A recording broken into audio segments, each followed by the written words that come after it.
It is the men's singles final at the Australian Open Championships of 2013. Enjoy.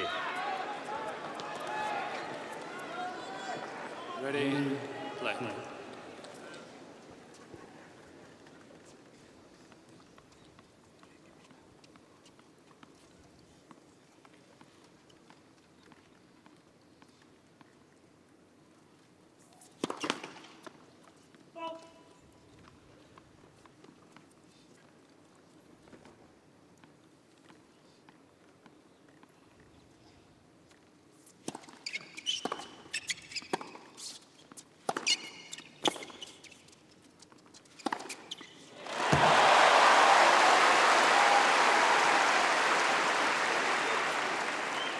Love 15.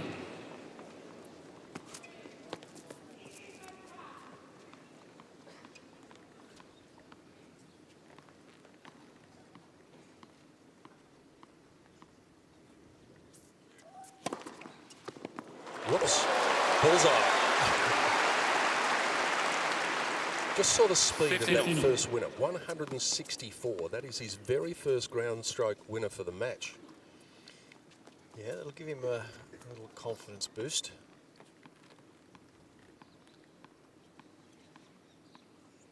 So will that serve from Djokovic.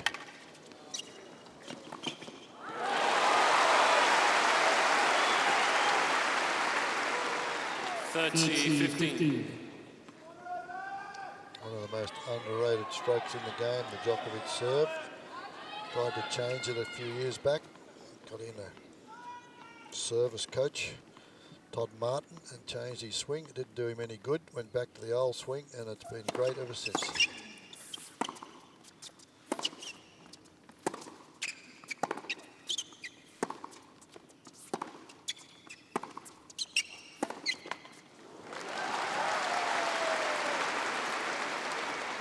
$40-15.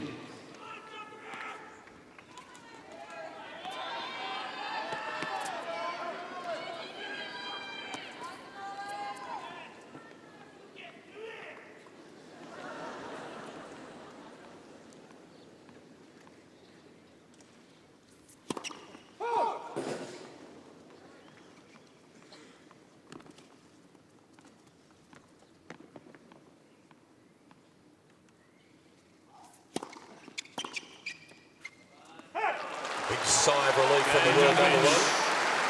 Drops the first point, and then steady as she goes, easily through the first service game. That'll settle the nerves.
Looked at the tape. I'm sure Lendl is one of those fellas that doesn't let anything slip by, and I'm sure they looked at the tape and come up with a game plan.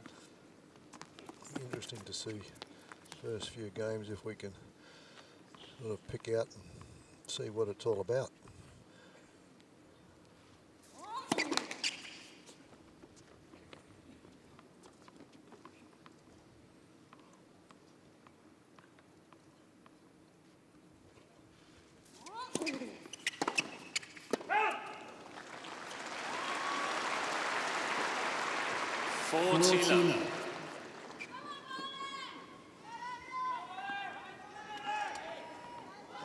Both these fellas probably the two best returners in the game. were up there, David Ferrer and Roger Federer, you've got to put in that class as well. So the second serve tonight, I think, is going to be a big thing, as Jeff mentioned with Djokovic, but I think even more importantly with Murray. Look at that short.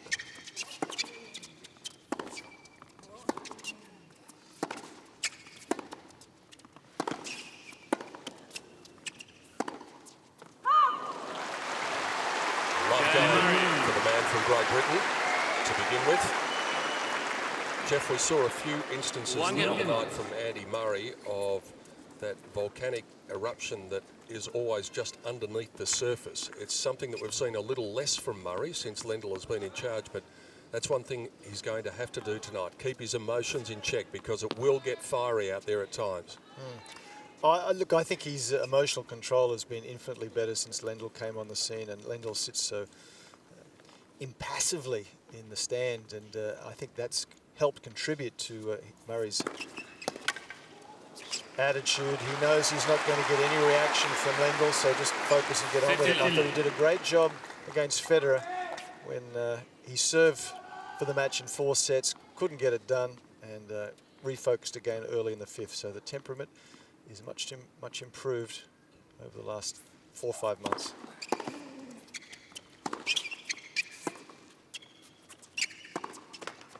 How about the difference in speed on the serve in just the first 2 service games? It's Djokovic up around 205k, 198k that last one. And Murray's first service game, the quickest serve he had was 143.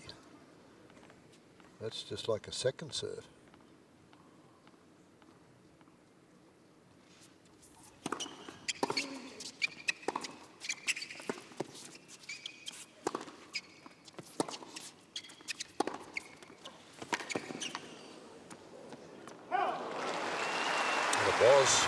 In fact, second serves all the way for Murray. That's possibly the reason for it, that he didn't get a legal first serve in the first game of his service.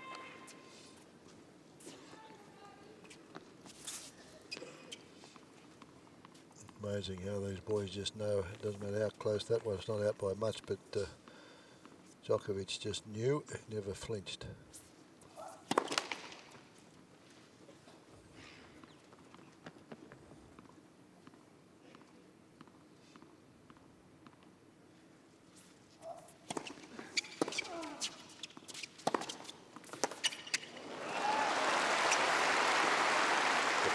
Serve in again. 40-15.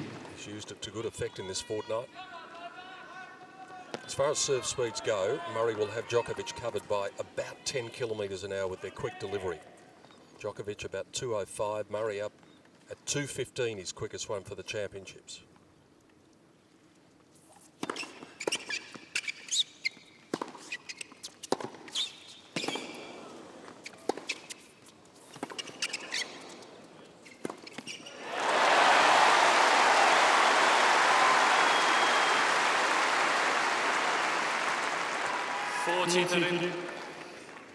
Djokovic sliding out there to the ball in the shot prior to that. He's had a few issues with his shoes this week. They've been almost a little bit too smooth, and he's lost traction from time to time when he wanted to change direction quickly. But Murray's serve, he served exceptionally well, I think, against Federer.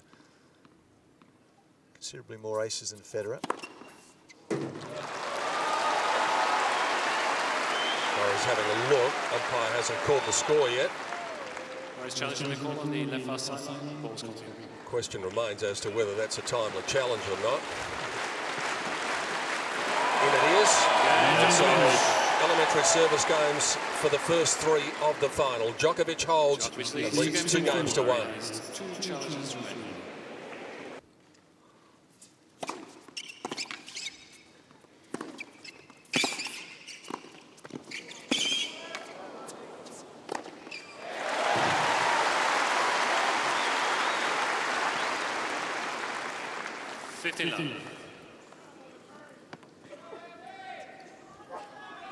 Good volley from Murray here. I think you'll find as this match progresses, Djokovic will play fewer and fewer of those slice lobs. They're not going to be very effective. You have to go for the pass.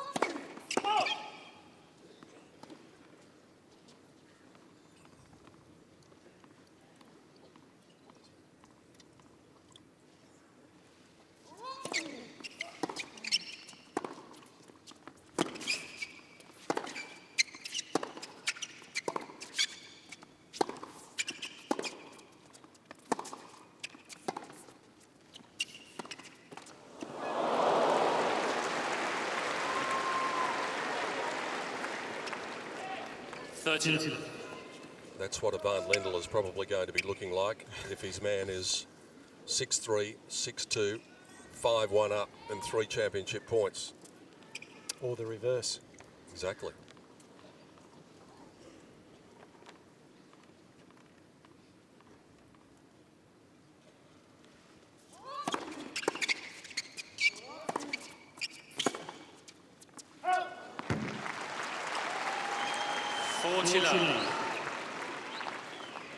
Just a few unforced errors from Novak early on. 5 of them, in fact. Murray's just made the 1.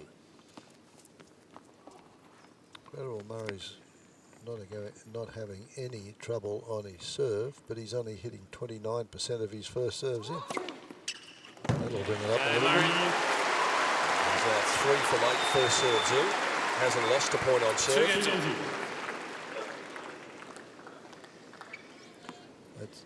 That's the Murray first serve outcome for the tournament so far.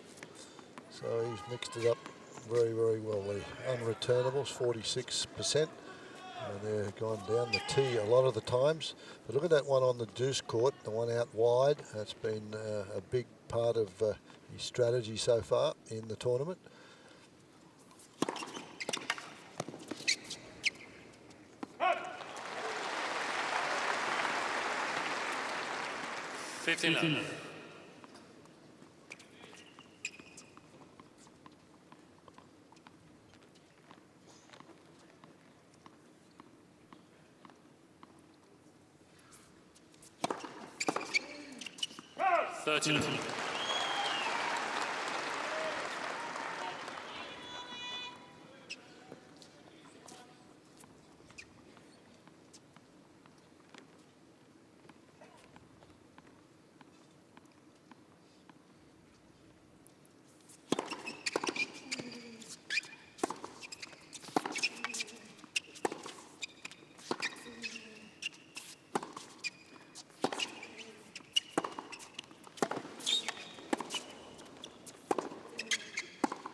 I think even the rallies such as this, we're going to see Djokovic hold his baseline position more often than Murray. I'm not sure what you think, Fred. I think they're both incredibly good movers, but I think Djokovic's movement is superior from a technical point of view. I think he recovers and gets back into position better.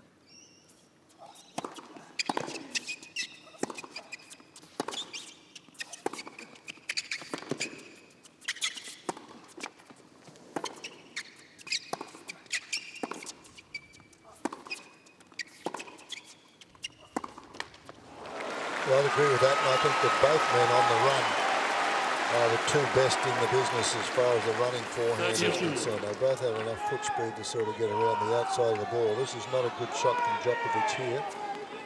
Just a regulation backhand in the rally. So 30 all, it's the closest Murray's been.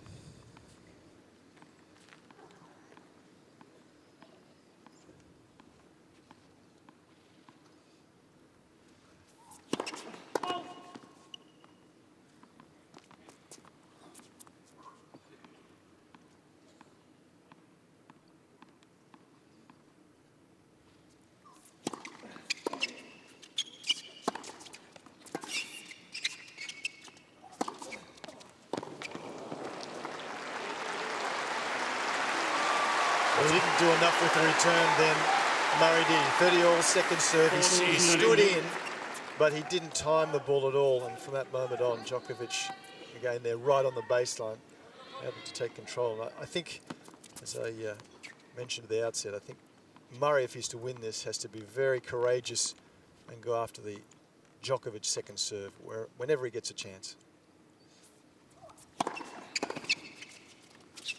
Oh. Well, he was through that before the ball got there. It looked like a big ice cream sitting there, and he just went for it too early. Yeah, there's a fair bit of tension out there, isn't there? There's such respect for each other, and they've had very tight matches of recent times. And no matter how good you are, on a big stage like this, there's plenty of tension. Yeah, both players feeling it a little.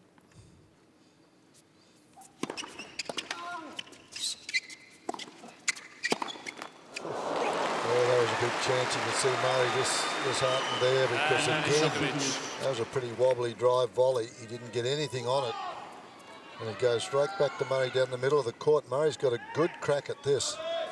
And you can see where it finished up. Never even got to the tape, high as the tape. So Murray would consider that a missed opportunity.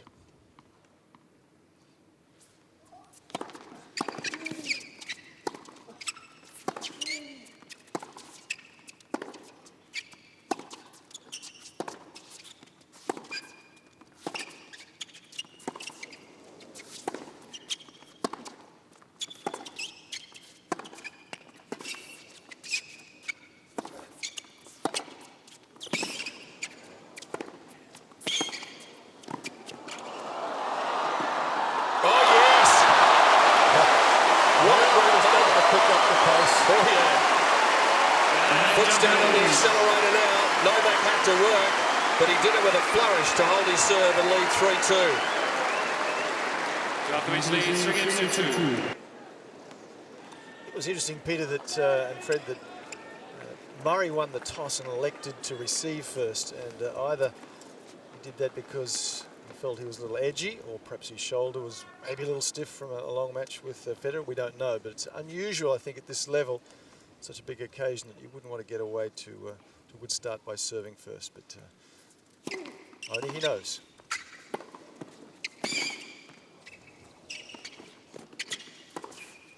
One at the end of the previous game, one at the start of this 6th game. Novak's getting serious about it. A slide there from Djokovic as well.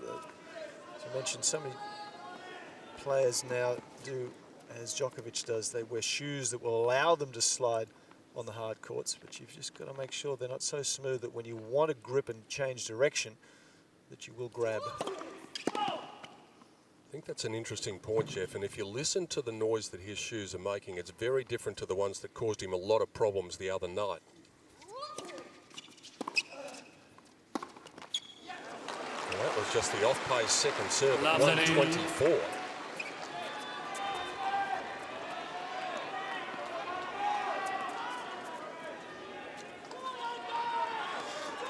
Early days, but Murray's going to need to find a lot more first serves and a few more free points.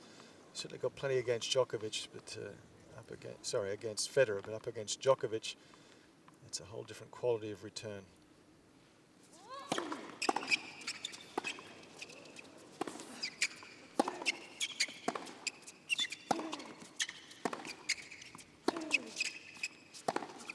Oh, you missed that one. Just having a look at 15-30. Andy Murray's coaches over the years. He's now with Lendl, but he's worked with Alex Corretja, 2008, 2011. Fitness trainers Matt Little and Jez Green. Jez is out here with him. Split with Miles McLagan. Worked with McLagan since 2007. Since then, Brad Gilbert. Mark Petchey started him off. Petchey doesn't get anywhere near enough accolades for. He was with Murray when he first started to come to the forefront.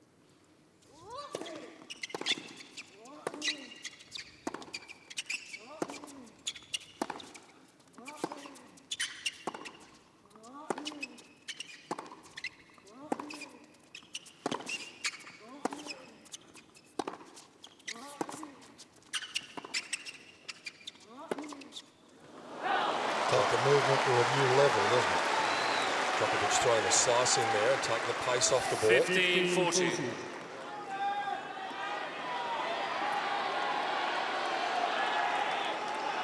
Two break points. Andy Murray largely untroubled on serve right until this point.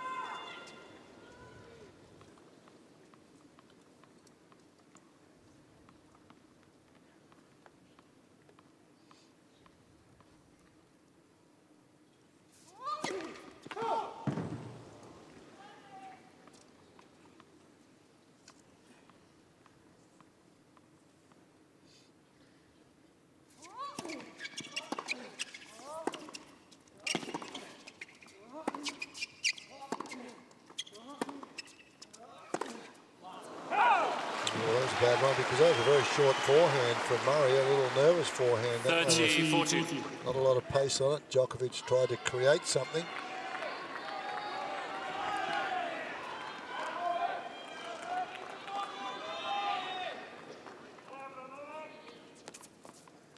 Still one opportunity for the defending champion to make the early move.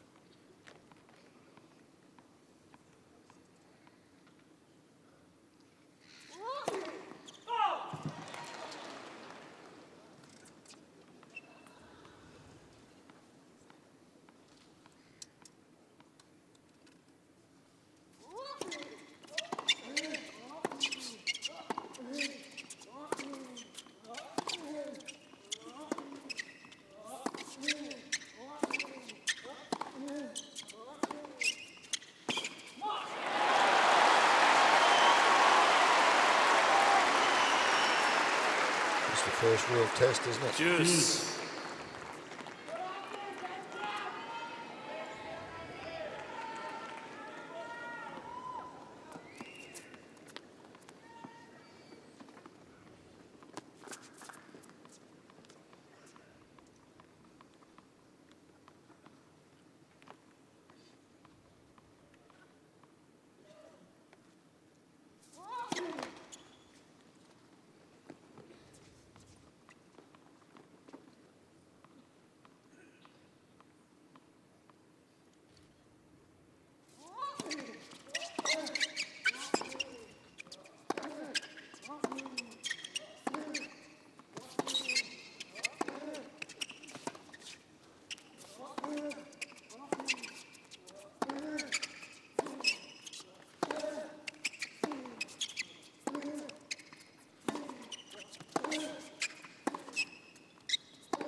Sniffed that when it was short and got right over the top of it very, very quickly. Well, look where Djokovic is playing from, right on the baseline. And from that position, he just gradually pushes Murray deeper and deeper in the court until finally he's got the short one, as Fred mentions, that he can just finish. And that's something Murray's going to have to be very mindful of. A long rally, and look at the distance travelled there. 24 shots in that rally.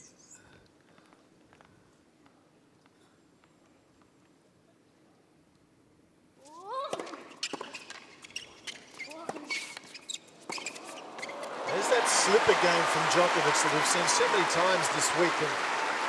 And there are times when he's pushed wide and the slide works for him. On this occasion, it works against him.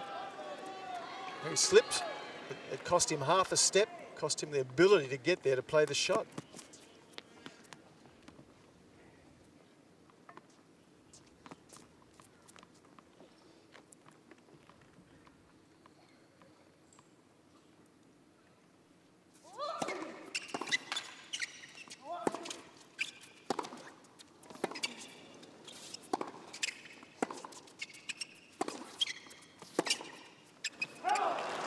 Incredible depth in Djokovic. Advantage Djokovic.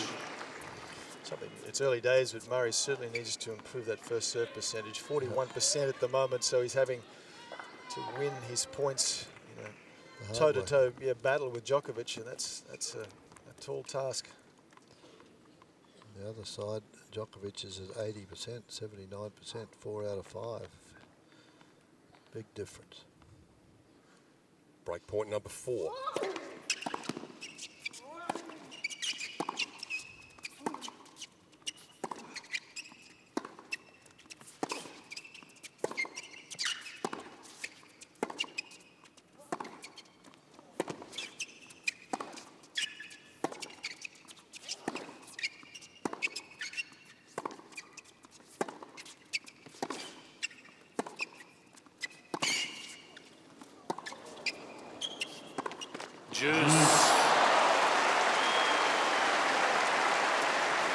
Starting to get annoyed with himself. The unforced errors racking up. They're now 11-4. I think he might have tweaked himself here. He's taken a long time getting back into position. After he misses this one, he goes down. See if anything happens here. Yeah, it went over on the ankle. You can see that right ankle went. Maybe just a little tweak, but it's certainly enough to check for a little bit.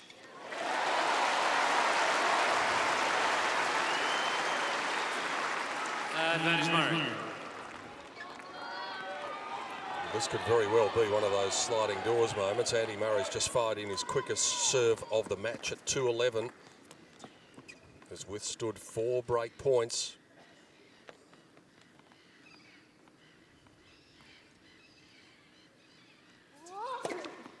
If you don't take your chances, invariably it comes back to bite you. Djokovic is going to have a look at it. I think it might be good. It certainly is. That is a big hold from Andy Murray. 3 games off. 4 break points down, Djokovic has and he 2 knows the challenges importance of it.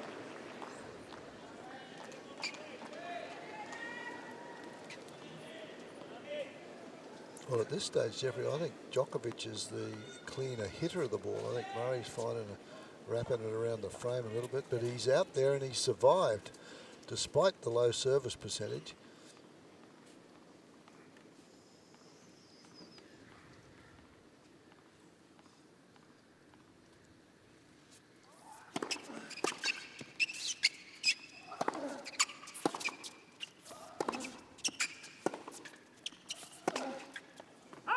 Love 15. Yeah, that last game was really important, wasn't it?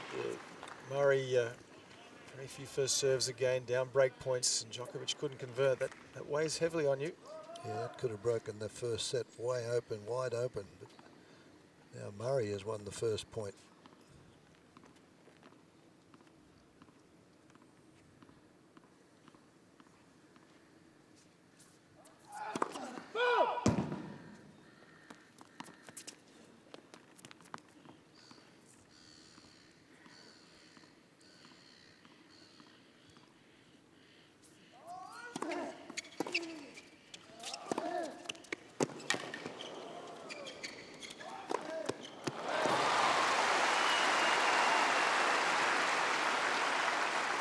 Smart play on that occasion from 15. Murray. He goes across the longest part of the court here.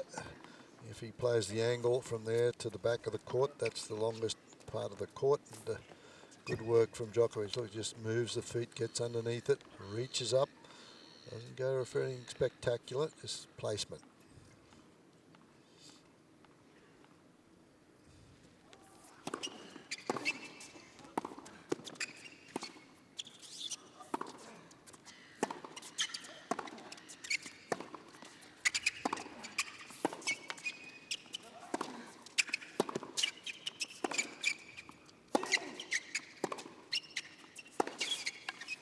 Down he goes, and up he comes. He's like a bouncing ball. Quite remarkable balance.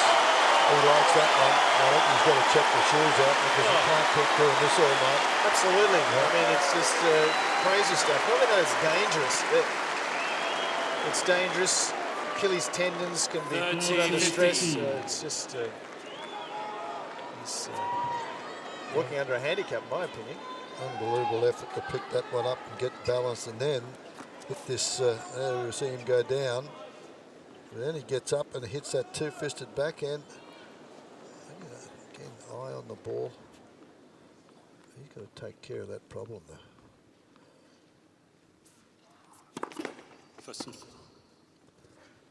Not a good ad for those shoes there.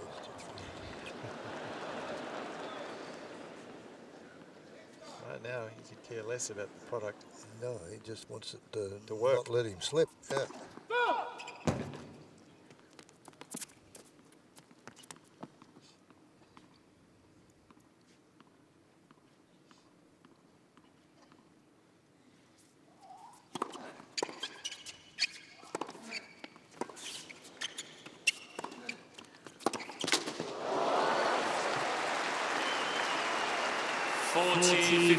Good second serve on that occasion from Djokovic, 178 kilometres an hour.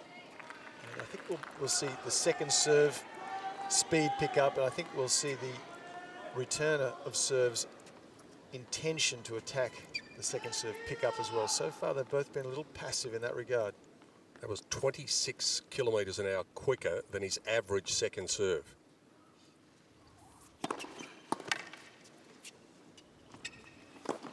Game, Djokovic. Djokovic stays in front, but he's got a footwear problem, not for the first time in this fortnight. 4-3. Djokovic leads 4 games in 3.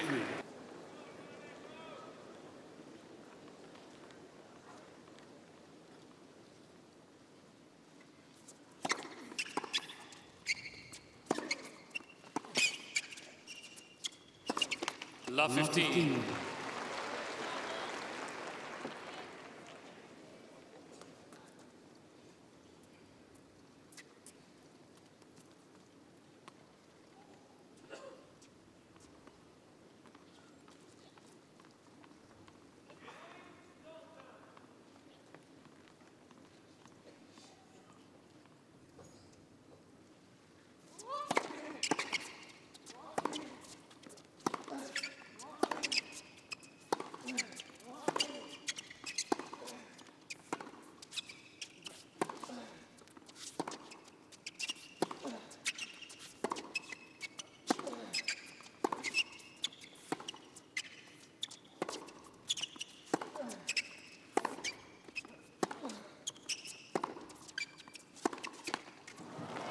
Much better depth from Murray in that rally, but again, Djokovic having problems with those shoes.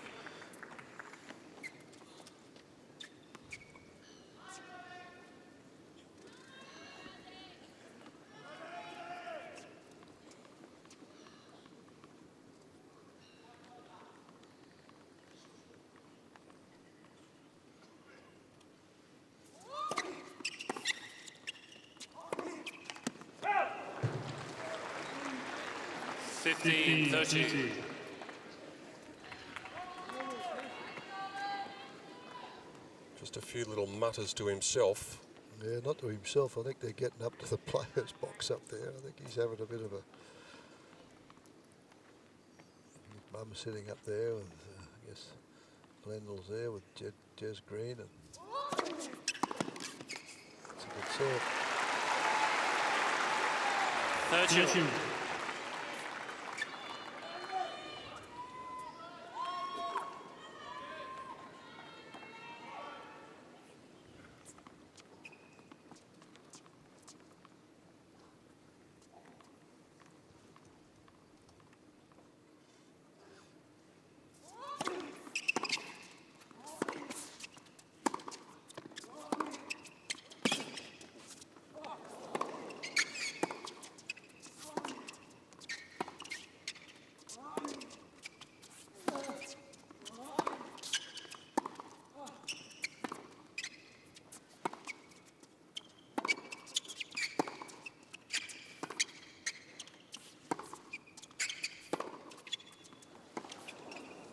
Djokovic challenging the call on the left far sideline. Yeah, I thought that might have been wide, that there was no challenge. He's got to be certain about it, otherwise he loses the point. Well, if he's wrong, he loses it. There's no replay here. It's out. Yeah, it's good eye. 30-40. What that does at a very important stage is brings up another break point.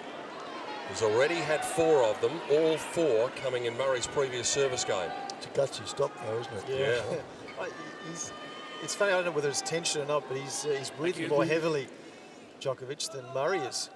I think he was very glad that ball was out. Happy to let it make the call.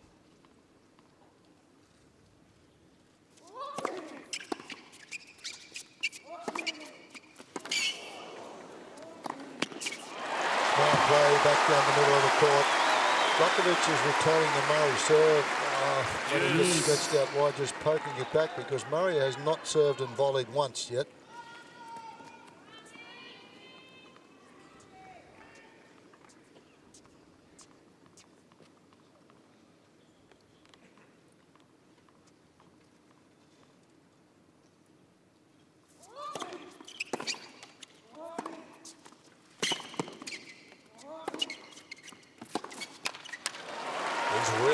frustrated with the footwear. I think he's just not... At times he's getting too much traction, at times not enough. Absolutely. He was uncertain of his footwork there, right there. He's unhappy, and he relies so much on his mobility. This is a real issue.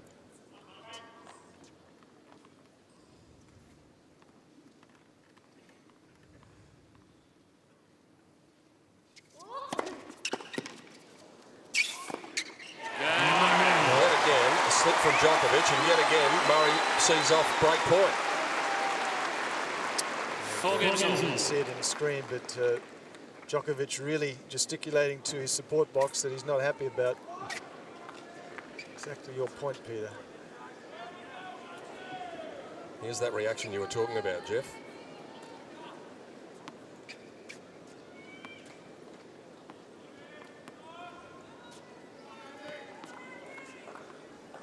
There's only one way to fix it.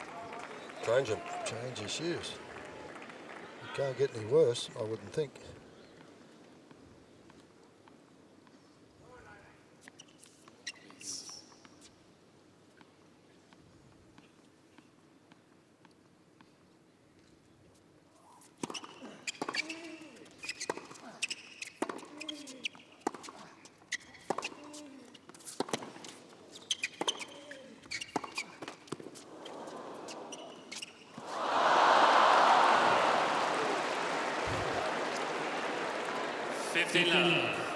Well, they're both so concerned about the other's speed of foot that you understand why they try to hit the ball a little better than they need to from time to time. That was nowhere near it.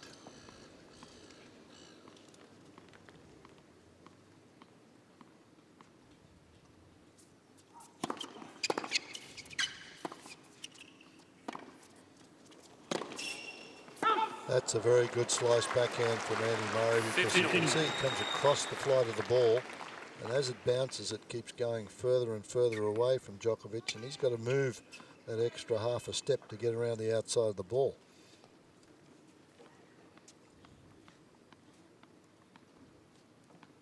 There's, look where it goes. As it bounces it moves away to the right.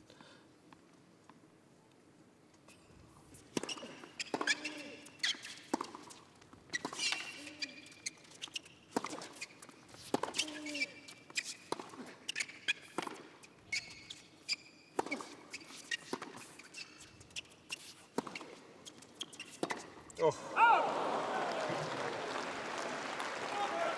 30-15. I just saw a stat before that the average rally length is 9 shots. Doesn't sound a lot, but in comparative terms, that is very long average rallies. Murray, for the last 3 or 4 games, you have a shot there, and that super slow-mo has been just grabbing his left hip. And he's been doing it for the last couple of games. I think it's just probably a little bit of a niggle.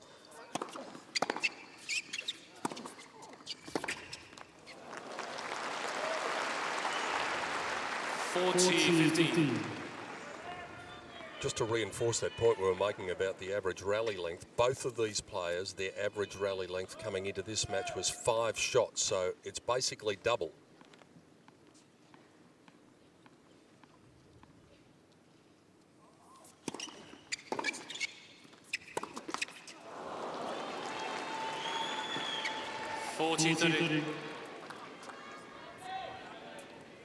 This was a great serve, but not a very good forehand.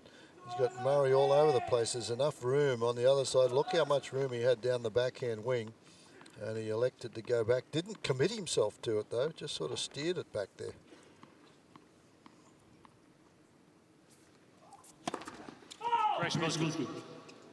So there's an overrule from the chair, and Murray wants to challenge. That's John Blom in the chair who's made that overrule. He's a pretty good tennis player, and eyes are not too bad either. 5-4. Djokovic still with his nose in front, and Hawkeye confirmed the ball was in.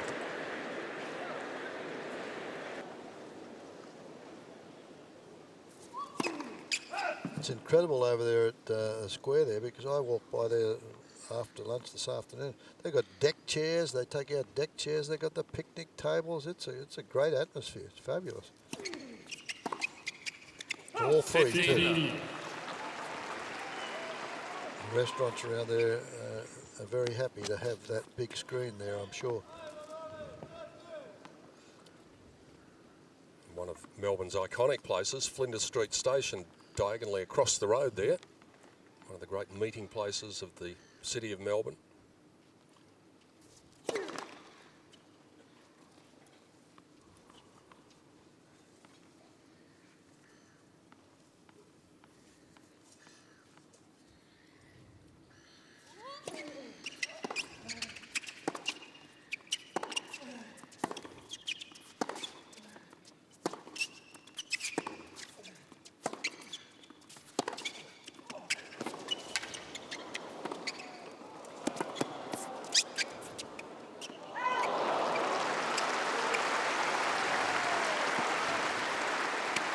Now it's Murray having a few problems with his shoes. 15.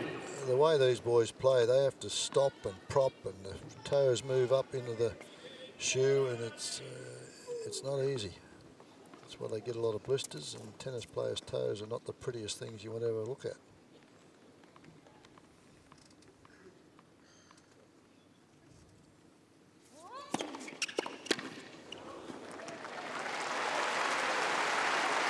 In contrast to their toes, their back balance is generally a pretty attractive thing. Murray's earned 24.8 million, Djokovic 45.6. There's $2.43 million Australian to the winner tonight, but it's about getting your name on the trophy. Novak's already done it, and he's been close twice.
So the struggle continues. 5 games all, no breaks of serve. Murray has not been able to even create a break point yet. Jeff Masters, does Andy really need to step up his attack on the return of the Djokovic serve in this 11th game? Well, now's the time, isn't it? I mean, he's got to feel that he's a little fortunate in a sense, Murray, having been down those break points, not to have succumbed. So now's the time, because he will know, conversely, Djokovic will be feeling disappointed. So any second serve, he's got to have the courage, Murray, try and step up.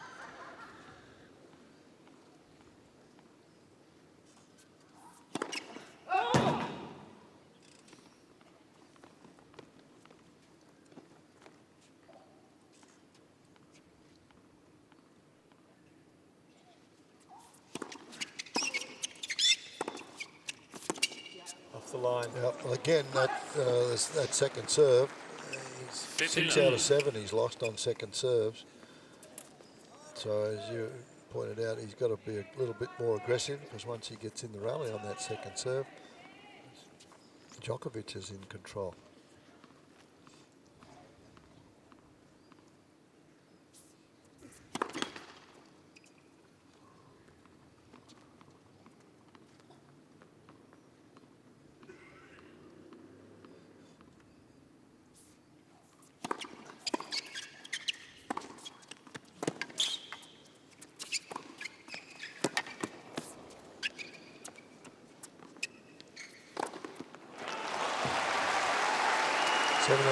He's doing a lot better on second serves than he is on first serves, Djokovic, in this set so far. It was a good second serve, though, that last one, 171 Ks. But nevertheless, Murray's got to still show intent. So when the pressure builds as we're getting towards a tie-break even, you've got to let your opponent know that unless he hits serves such as that last one, he's going to be attacked.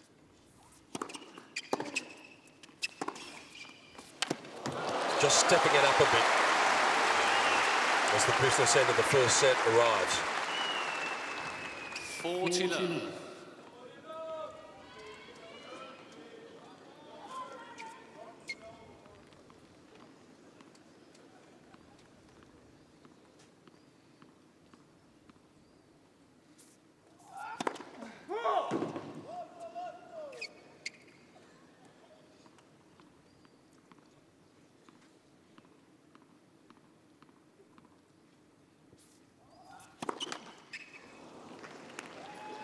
That's his first of the 40, match. 50.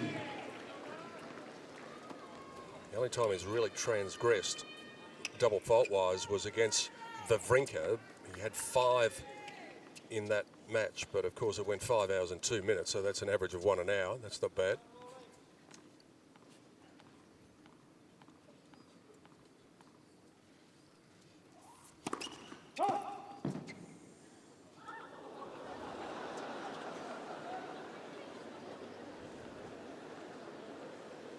He's got bark off the knee, he's got bark off the elbow. Good, Djokovic. And he's got to be the first man to 6, and that's Djokovic always leads important 6-55. because the worst that's going to happen to Novak Djokovic will be a first set tie-break.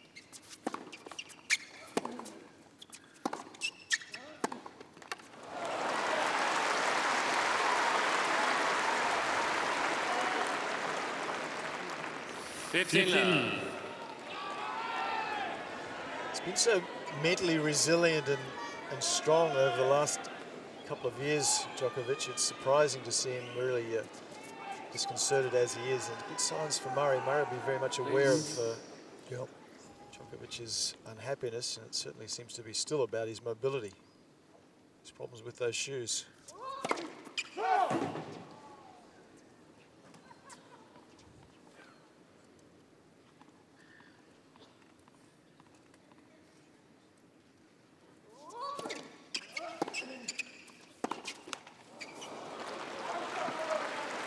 Don't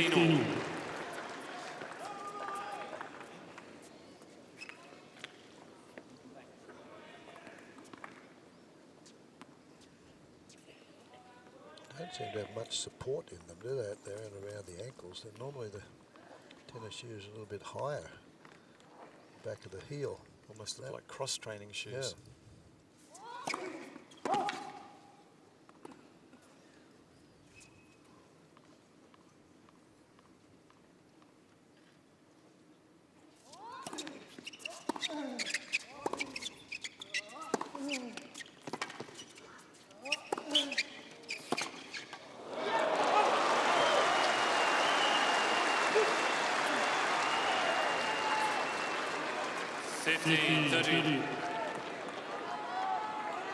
Takes advantage here. Djokovic makes the move in. He hasn't been real successful with an around arm volley. He put the pressure on Murray to come up with the pass, and he couldn't. So 15-30.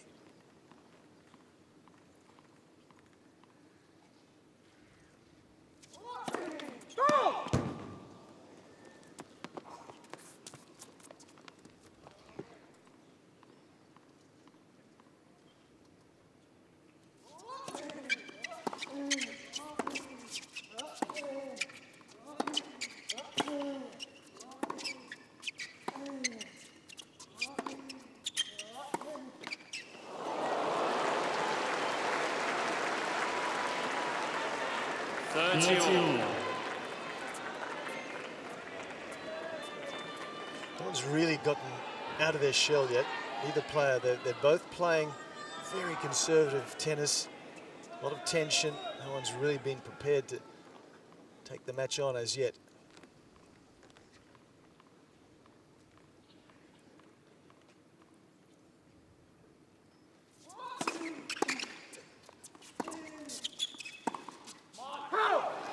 Do you think, Jeff, that one man going a set up might change that, might force the other to then release the shackles a bit? Yeah, absolutely, I do. I think both of them want this first set desperately, and they're both a little tentative and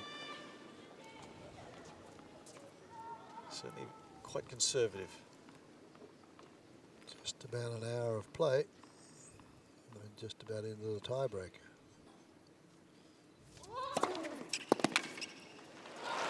Now we are.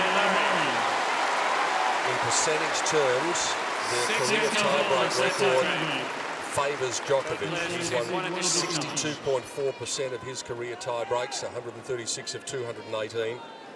Murray's record is pretty good, but just a little inferior, 58%, 112 of 193. What have they done this year?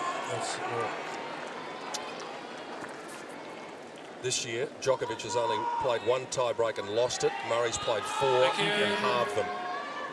Thank you.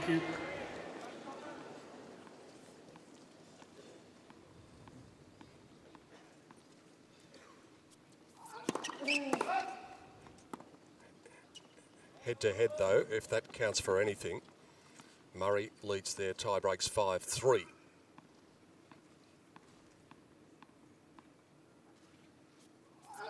Oh, not a good start. That's the second double fault of the match. And he hasn't served too many throughout the entire championship, and not a good time. First point in the tiebreak.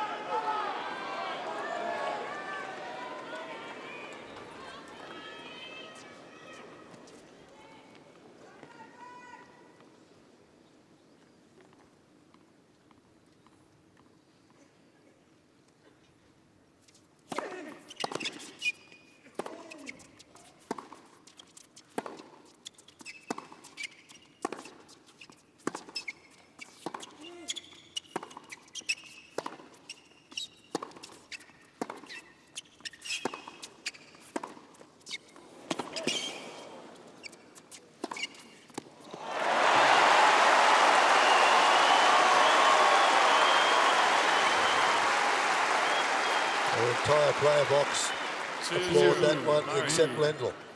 He just sat there. Good shot, son.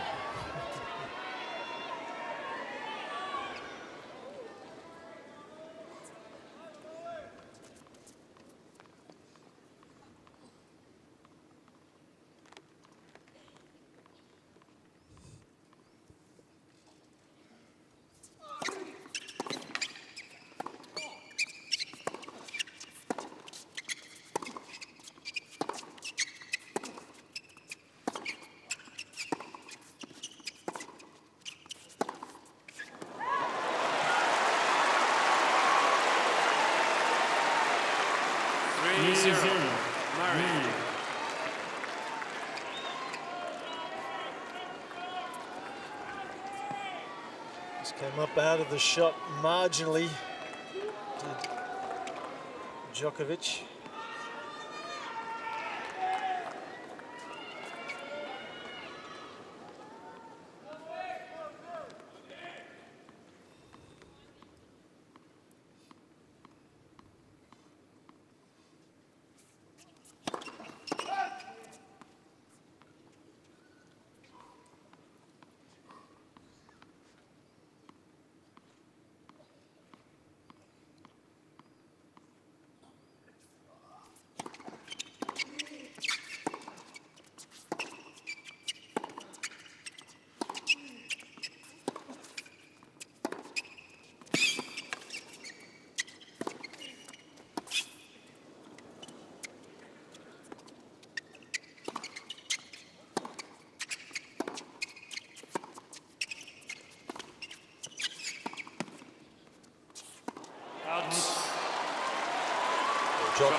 7 left.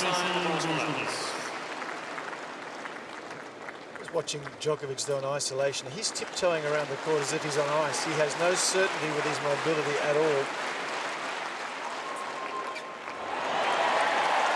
No, I think he's in trouble because you can't play the way he plays without being sure of your footing. And he's either got to, he just has to change the shoes, or otherwise it's going to get to his head, and it's starting to get there already.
Oh, he's just made it.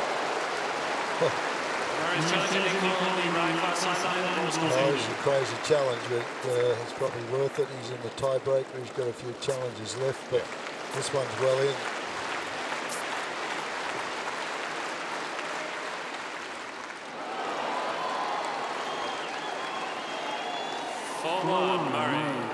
Murray has 2 challenges remaining. Gives him a little bit of time between points. Instead of 25 seconds, he's probably got 35, 40. Thank you. Ready for play. Thank you. He's also got effectively a 2-point advantage in the breaker.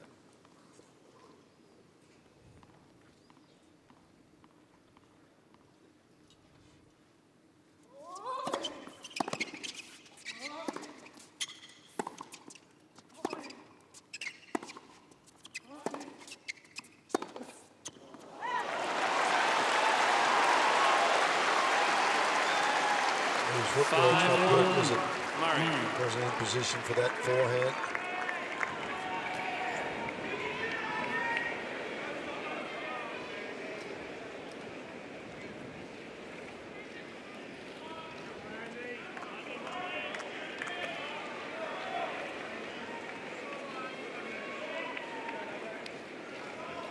Djokovic feels that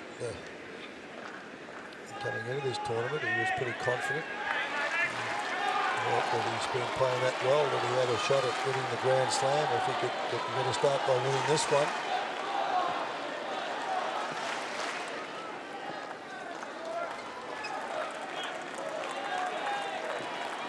And he wins this point, and he's got a handful of set points.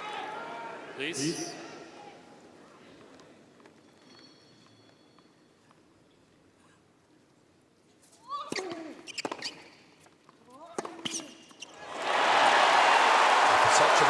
Set, the tie-break is turning out to be anything but.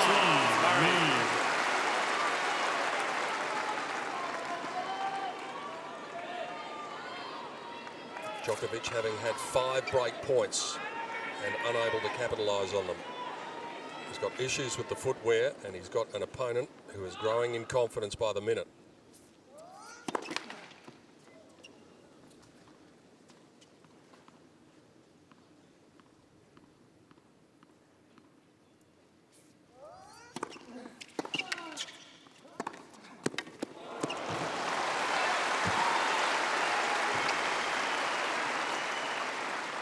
Six-two, Murray.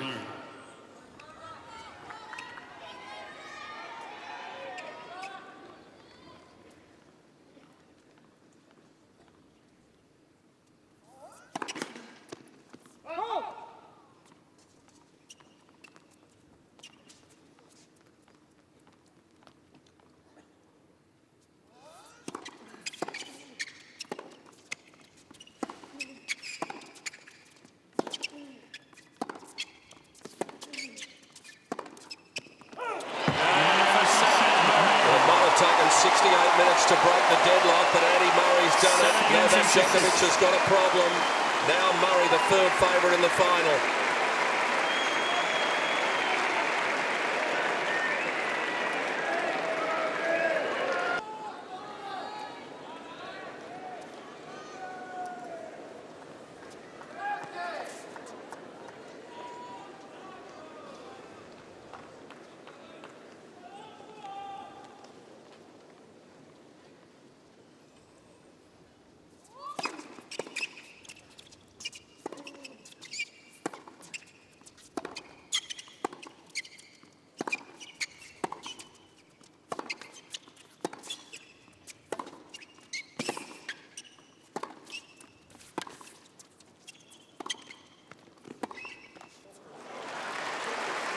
Irrespective of what happens in this match, Djokovic maintains his #1 ranking in the world. And Murray will, even if he wins, he will stay at #3 behind both Djokovic and Federer. And then fourth on that list now is David Ferrer, who has crept ahead of Rafael Nadal.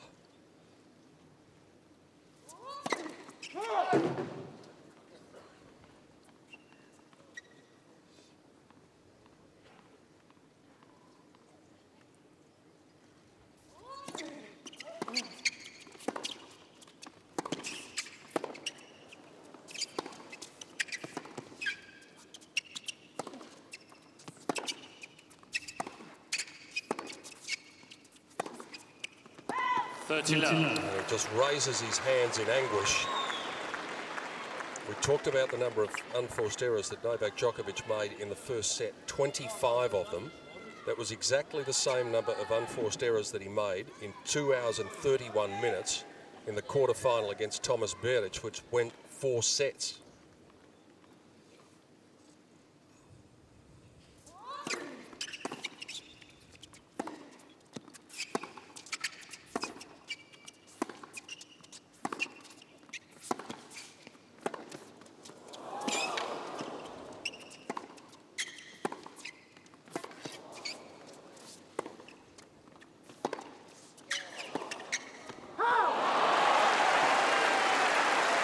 Impressive stuff from Murray.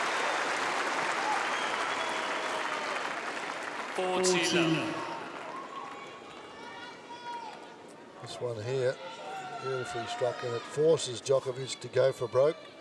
He's pulled out of court.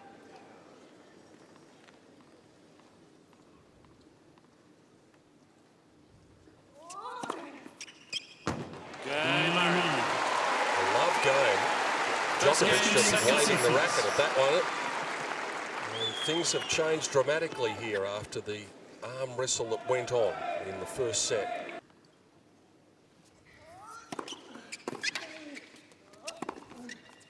Love 15. There's a bit of a hush going through the crowd here. They can't quite believe what they're seeing over the last 15 minutes.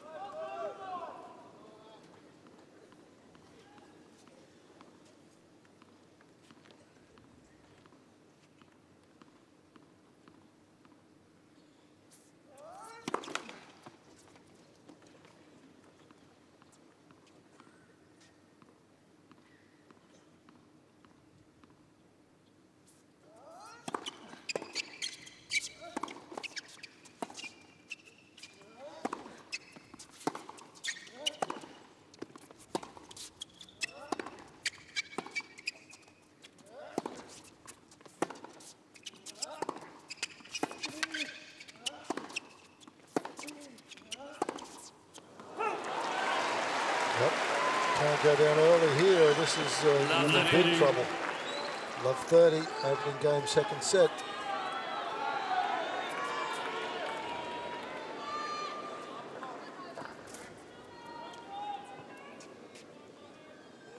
That missed by 1.5 meters also, it wasn't close.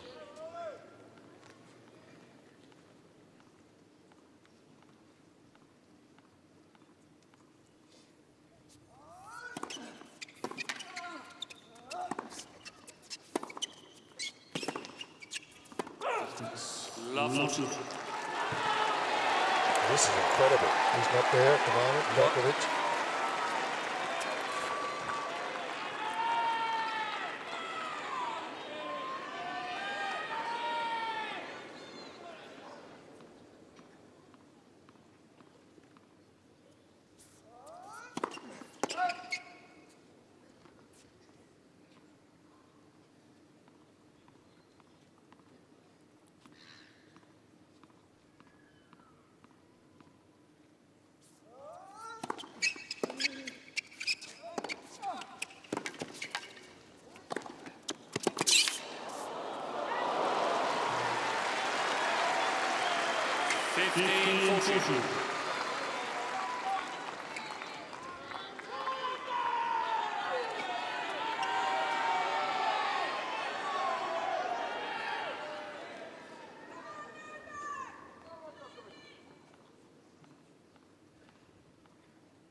I'll be disappointed with missing this, but at the end of this, he walks back and he knows how big a point it was, and his reaction to missing this is a little better than it used to be. What do you mean to say he just bashed himself in the head? He used to be very histrionic. Yeah, but normally if he bashed himself in the head, he would have knocked himself out.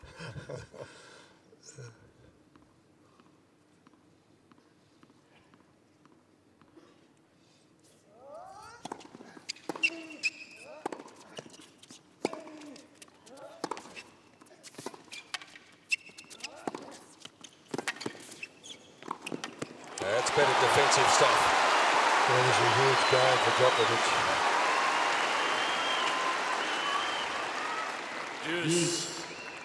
It's one of those things, isn't it? I mean, the first 3 points, Djokovic made unforced errors, and so Murray almost got the mindset, okay, I've just got to get the ball back into play. And Djokovic able to step it up, be more aggressive, and Murray's negative tactics there backfired temporarily.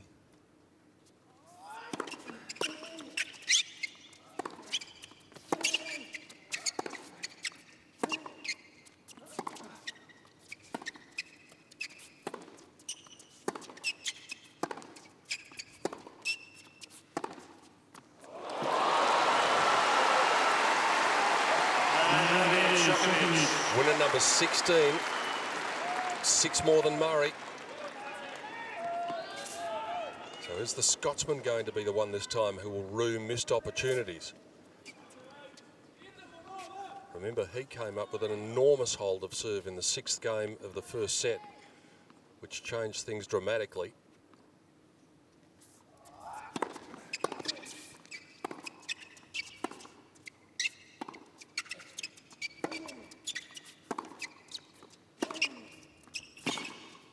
Well, you can't hit that shot tonight.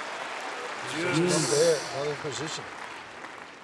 You don't see Djokovic miss that shot more than a couple of times, and that wasn't really stretched that wide on that occasion.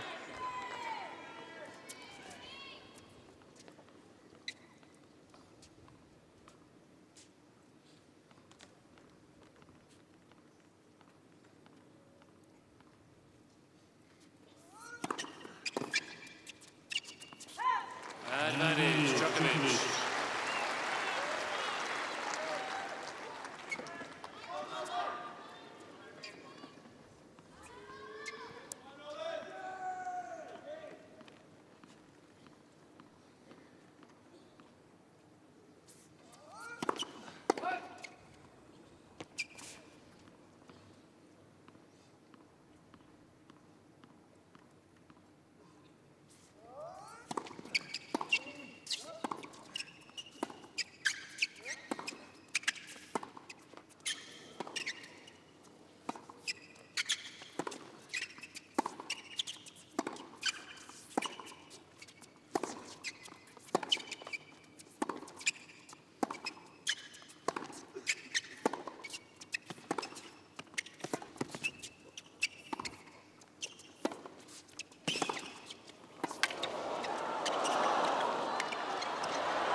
To win, and that seems a very long way off. That second game of the second set will be written large in the story of the match. He had to hold there. Well, I think there are times in a match where you've got to understand what's happening, and Murray must have noticed that Djokovic was really on a downer. As we mentioned, he'd won something like 3 out of the last 15 points, and it was his moment to really strike, and he didn't. Djokovic presented him with 3 unforced errors to go above 40. I think it was 15-40. Murray had a short backhand that he really needed to punish and didn't. He may live to regret that. 15 love.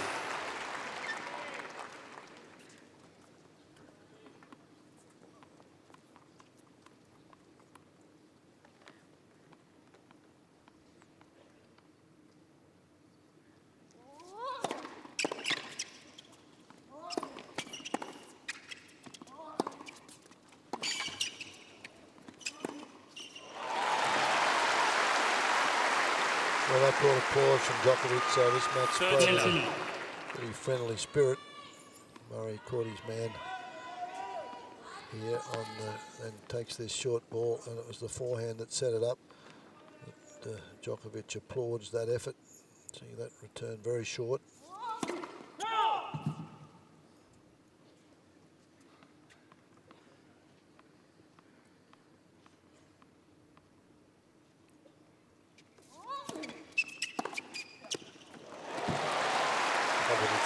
Got the treatment.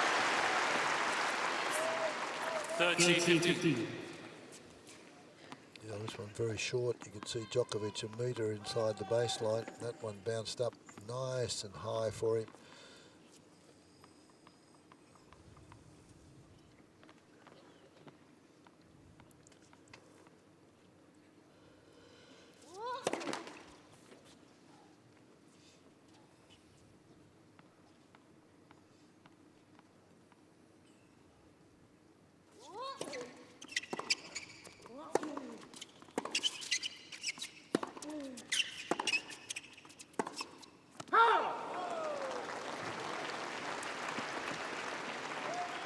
Two.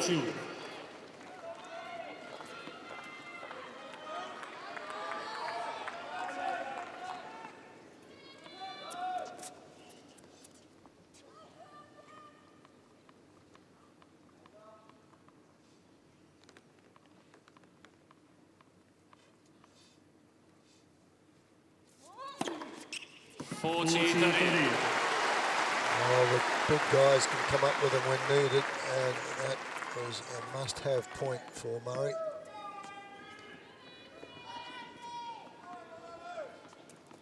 That's his fourth ace of the match.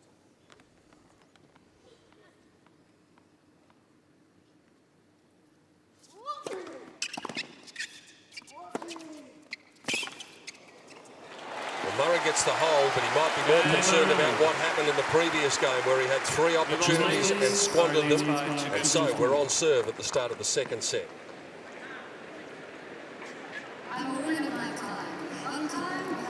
What do you think, Fred? Missed his opportunity. Yeah, I service game. I mean, I think it was the moment to strike, and he didn't. Yeah, he did. Would have been 3-love right now, and with a set behind him, match halfway tucked away. Djokovic has the habit. You saw a shot there of to try and focus his eyes. He just opens his eyes, try and open them that extra wide, so he takes and he adjusts his eyes to the light. He does that early on in matches, early on in sets. But I think Djokovic is in a heap of trouble now because I agree with you. I don't know. I don't think he's very confident in his movement, and that's his game, particularly against somebody like Murray that moves so well. He's got to have to hit a lot of balls off balance for winners against Murray, and at this stage he doesn't appear to be able to do it. Time.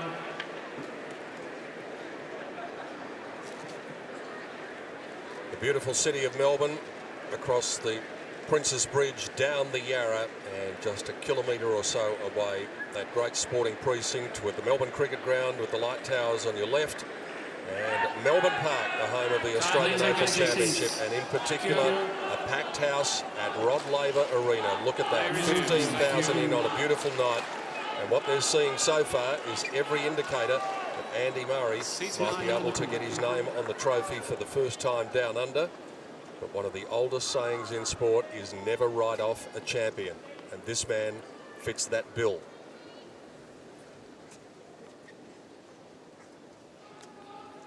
New balls in the 4th game of the second set.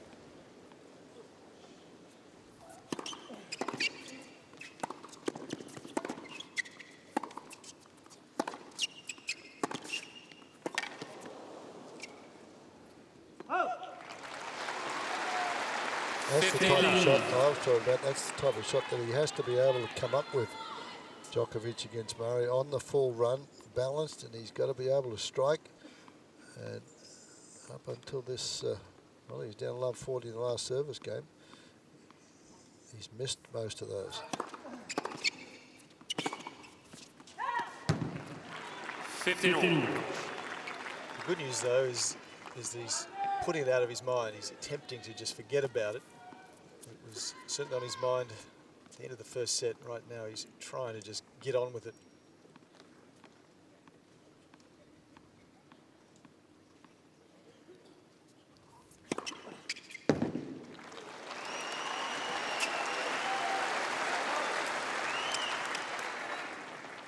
$13.50.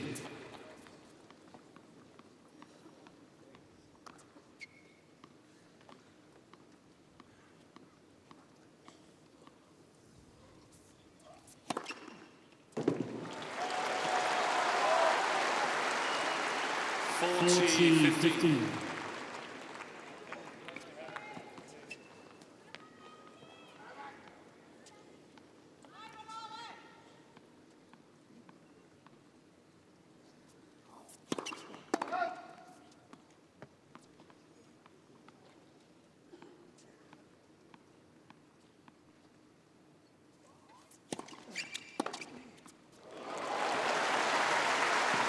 Murray's just having some issues himself with the right shoe, I think. He stamped his foot a couple of times, he's adjusted it.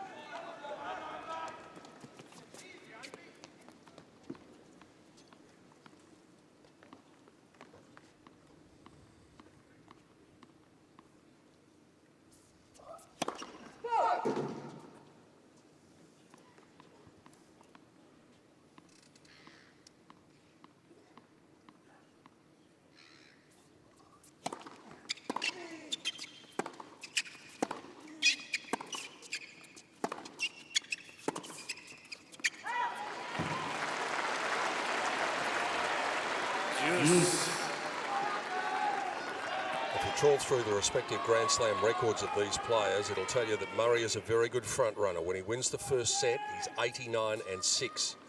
Djokovic, though, his record coming from behind is pretty impressive as well. 19-23 when he's lost the first set.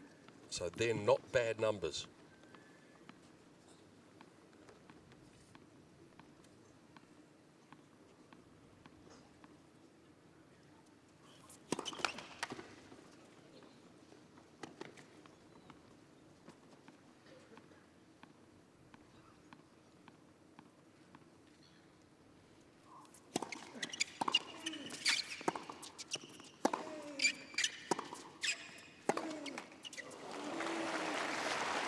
Advantage, Djokovic.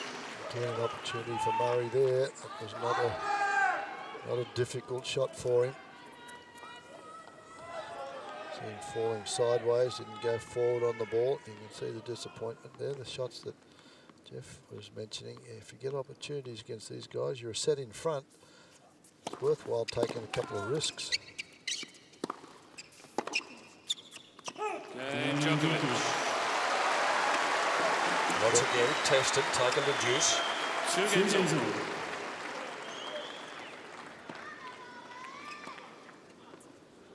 The other thing that the history books will tell us about the importance of the second set is that nobody in the Open era has ever come from 2 sets to love down to win the Australian Open.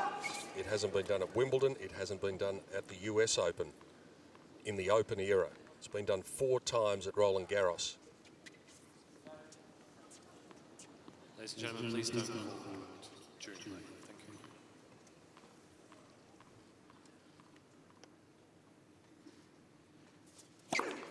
you. Let's.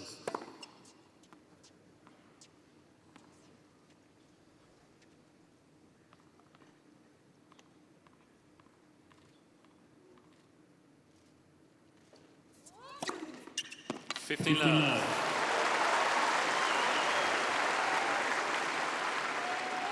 5 aces apiece. This one bounced. There was 1.5 meters up on that sideline there. Hits the paint and just skids away.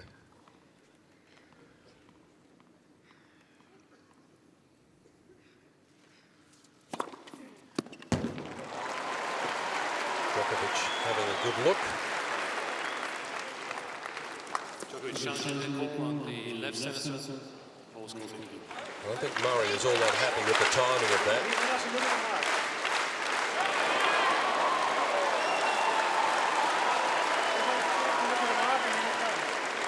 Well, I don't know that Andy can complain about that because he's been doing exactly the same thing himself, going up and looking at the mark.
Good contact on it.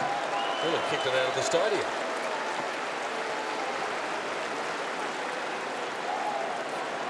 Left-footed and all. Yeah, as they say in this part of the world in the football codes, with his non-preferred foot.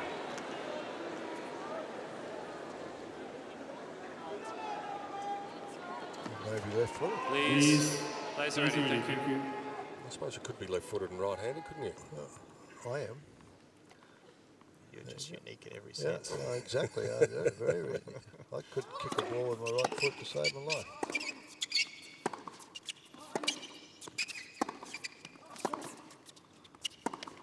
Oh.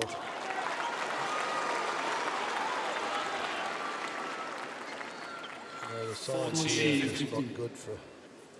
Signs are not good for Djokovic. I think he wants the trainer. He just lost the vibration dampener out of his racket when he bounced it and he couldn't find it, so he's going to get a replacement. Very careful of that 25-second clock. He's looking for it, can't find it. There you go, spot on, Jeffrey. Cain Murray. Pretty simple service game for Andy Murray. And here we go again, as we were in the first set. We stay on serve. Murray this time with the advantage of serving first. 3-2.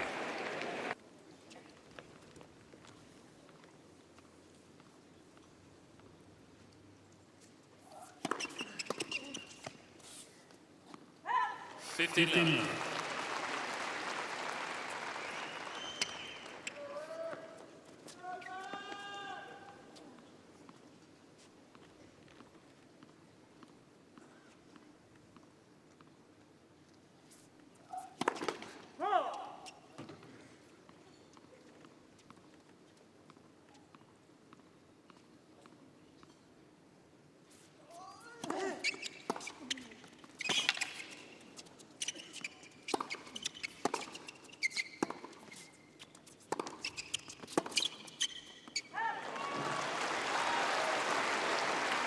30.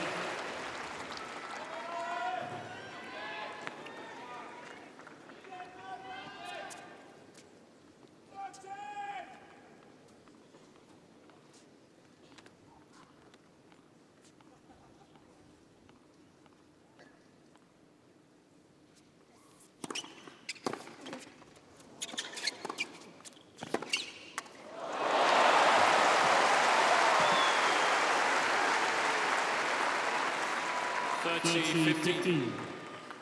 It's an example of how many times they've played each other, isn't it? Murray anticipating where the shot was going.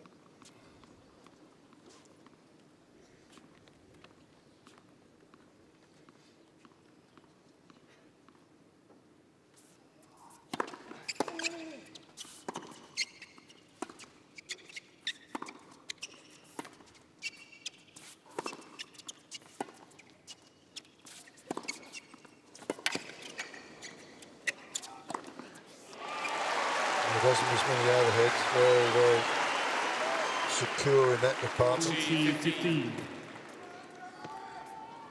Murray just playing a little slice backhand with nothing on it. Djokovic takes advantage of it. Look again, the footwork, little steps, gets right underneath it. Good extension.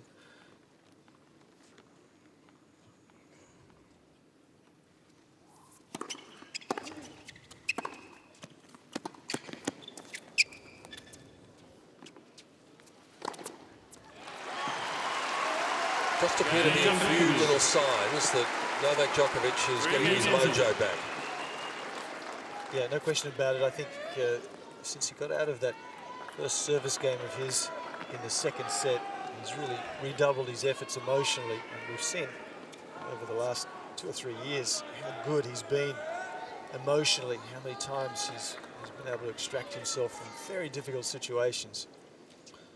Yeah, that first game just looms huge, doesn't it? As did the 7th game of the, or the 6th game of the first set.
Their respective first serve percentages almost identical, but Murray really has the advantage when that first serve goes into play. He's won 87% of those points, all bar 5. Djokovic only at 68.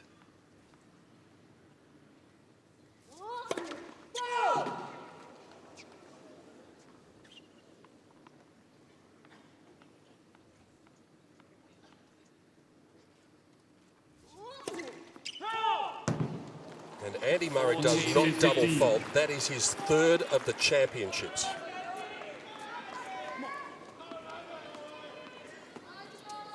That's an area that has improved because that was his Achilles heel. He's been apt to, in big matches, throw in a few double faults, but still, I think the weakest part of his game, the second serve.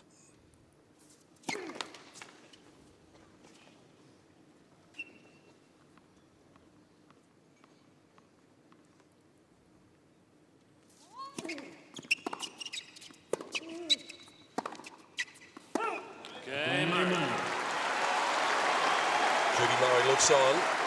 Yvonne Lendl has the 7th inning stretch. 7 games gone in the second set. Murray leads 4-3 on serve.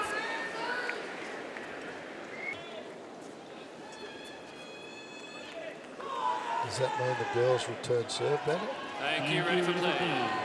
It's pretty hard to beat these two when it comes to return of serve.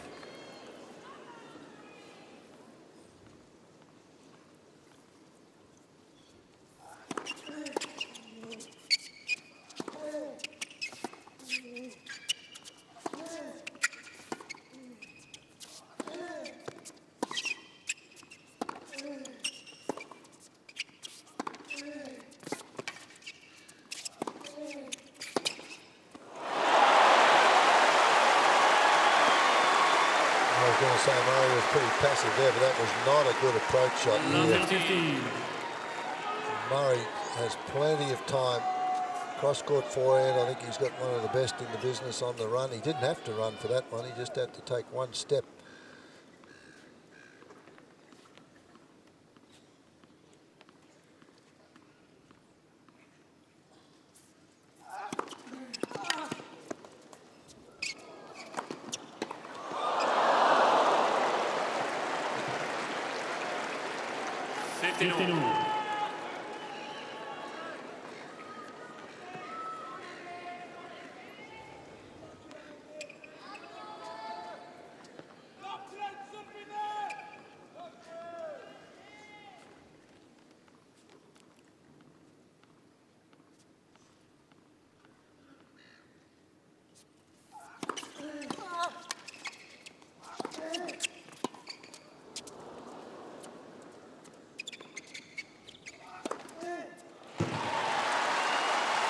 Always rock solid with the overhead, Novak Djokovic. 13-15. This one nearly brought rain. It went up that far, but Djokovic plenty of time. And Murray guesses the wrong way. Djokovic waits until Murray commits and just angles it. Doesn't have to hit it hard. Murray had made his move to the left.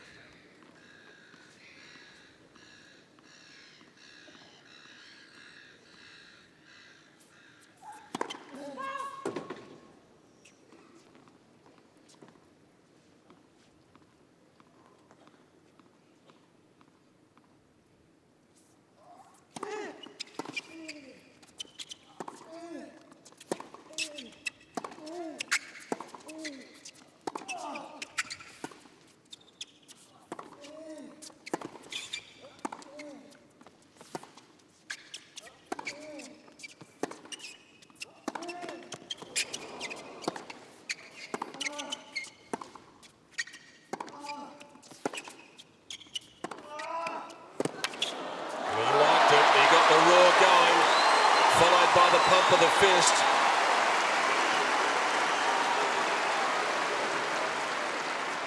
Moving right along. Djokovic is getting interested.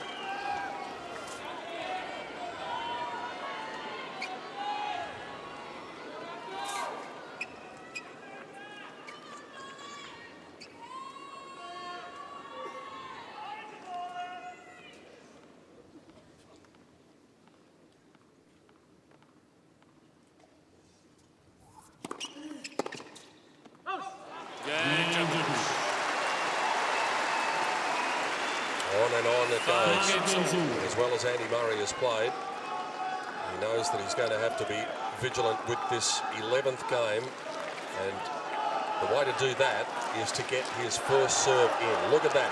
Every single first serve point won in the ad court, and he has not lost a point on first serve in the second set.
Certainly finding his range, Djokovic, and I think Murray's become just a little bit too passive, and he's giving Djokovic plenty of time to get settled.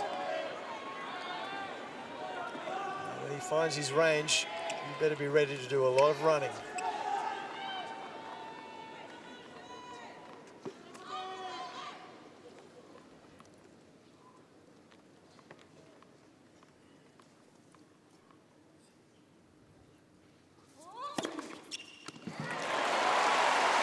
207. Ace number 7 for Murray. His quick one's been 211. 30-15.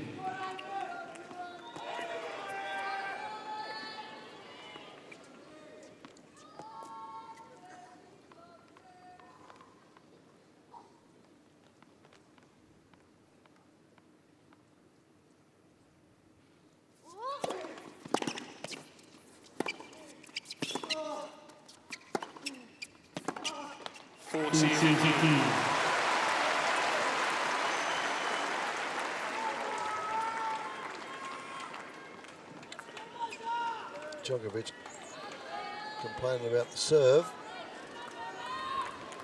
It's after the point's finished.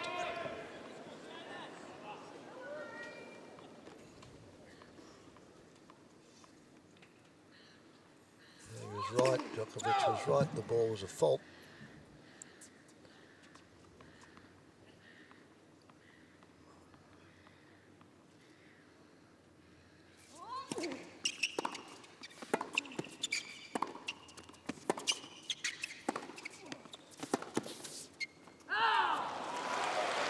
Thing with Hawkeye, challenge things in a situation like that where it's very quick to get on you. They say that takes a little bit of pressure off the umpires to make the call. They rely more on Hawkeye than anything else.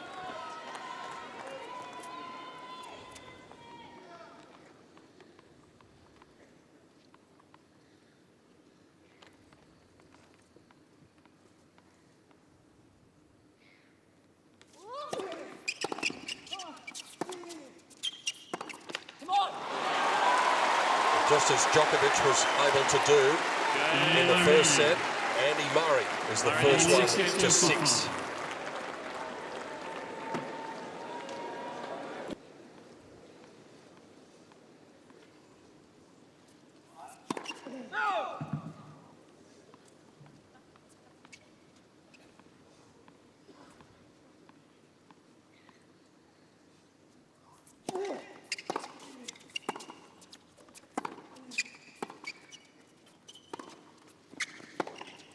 That's what you have to do. That's what we're talking about. If he wants to, he has to win it. Andy Murray has to win it. Djokovic's not going to give it to him.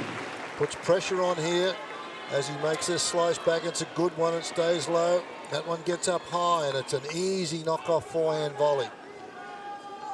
Just the 9th time that Murray has visited the net, and he wins 2 out of 3.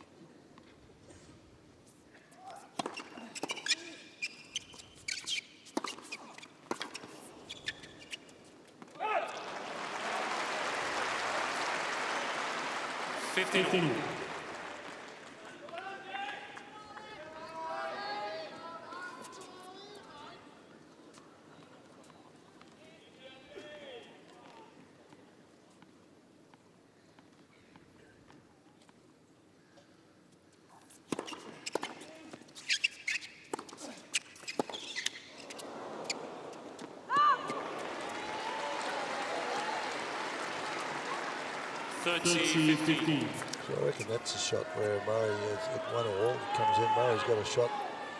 He's won the first set. He's trying to get in. This is a much more difficult shot to play than having a crack at a passing shot where he had a little bit of open court. It's pretty easy from up here though.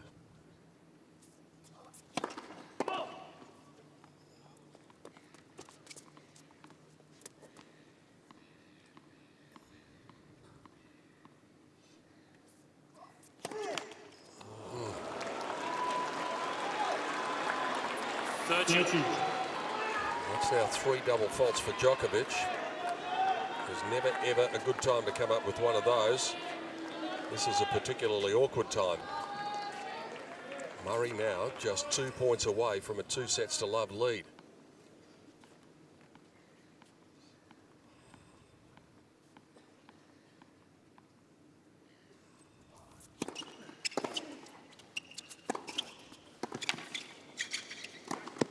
Well played.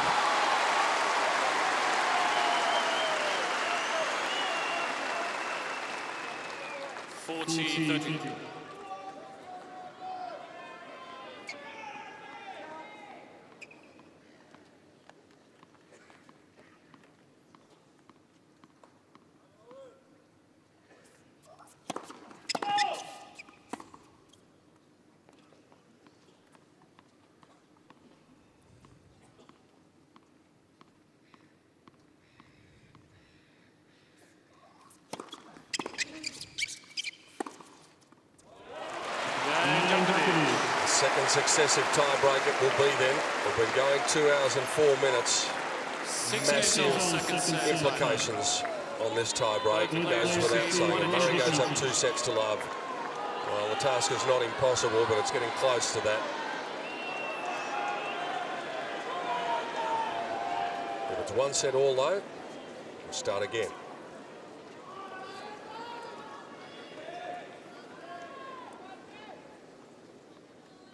Murray won the first set tie-break 7-2. 1-0.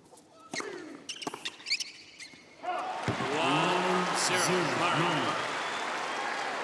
Difference in that tie-break, of course, was Djokovic served first. He double faulted to give away the first game and never got back into the tie-break after that.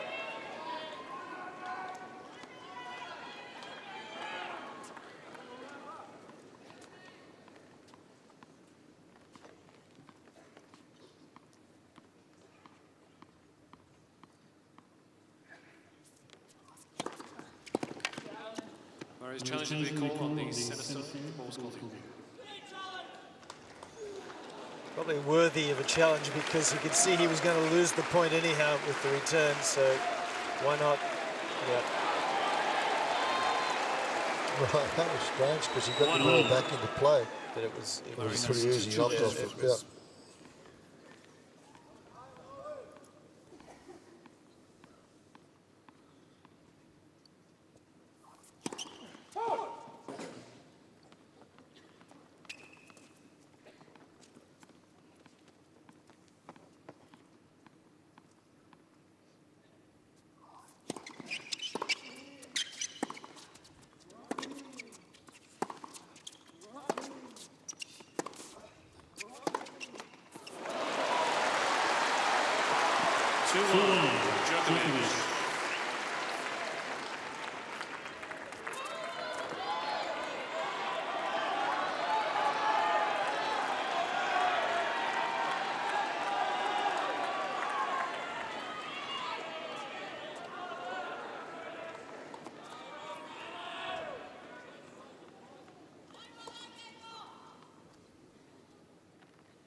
Djokovic.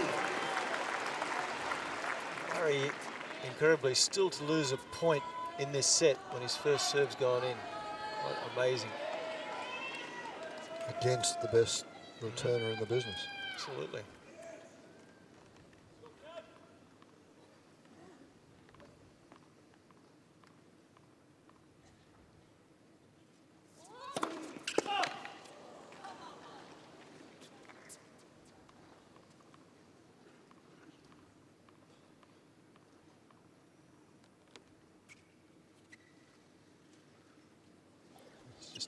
Yeah, it's something floating down in front of him, a feather. Thank you. Please. Yeah, this is tough now because he's only got that second serve.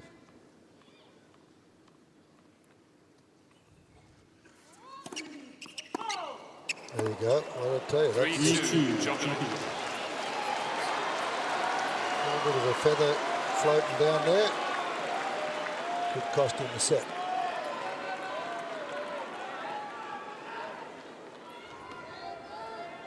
He's now served more double faults in this match than he served in the first 6 matches of the championship combined. Please.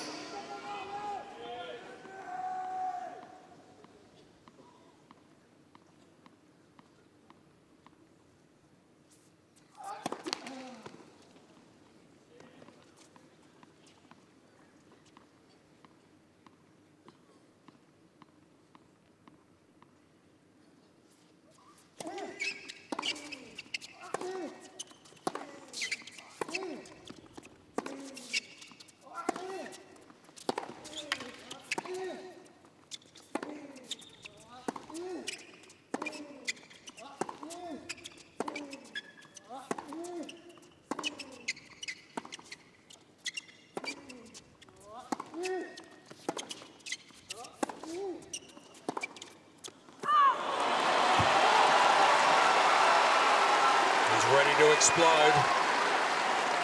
4-2. Knows how close he's Djokovic. been.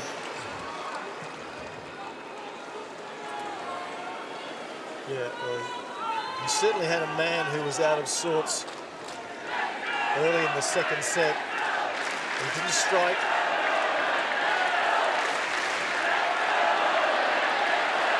You talked about it, Fred. The first set had its course changed in the 6th game when Murray was down 4 break points and held. Yep. And this set almost changed the course when Djokovic was down 3 break points in the 2nd game of the set and held. Love 40, was down love 40 and came back and won it. So amazing how matches turn around. So it hasn't turned around yet unless Djokovic can win this set. He's in the driver's seat at the moment. If he can win this point. Thank you. Ready for play. Thank you.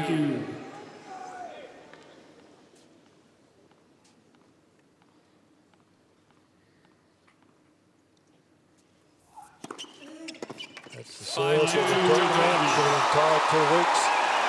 When you're serving well, that's the go-to serve on the big points.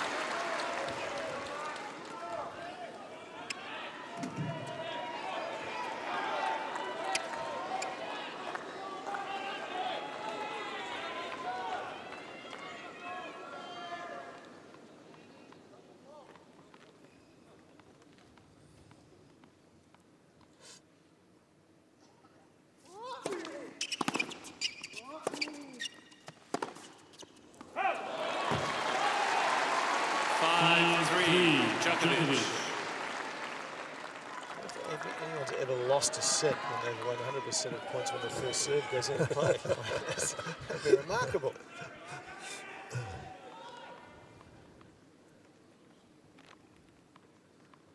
Means he's not doing too well on his second serve. No.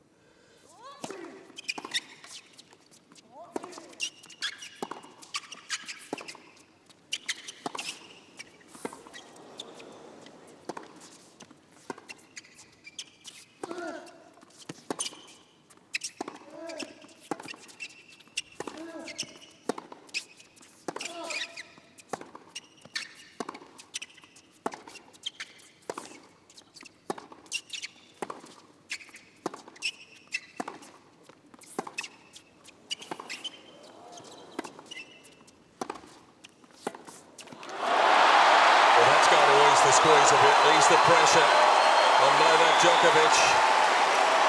The second set seemingly all but his. 6-3, Djokovic. 3 opportunities then. After nearly 2¼ hours.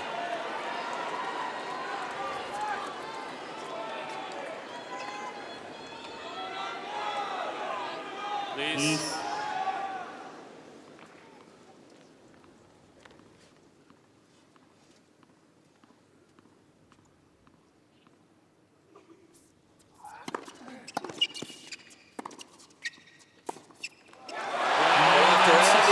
Seems to be the superior player.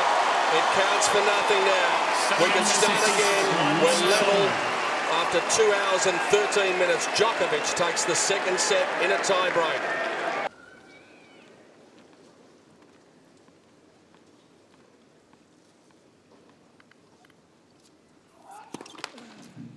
He still looks a little pained. He had a pained expression on his face, Andy Murray, after the treatment to the blisters.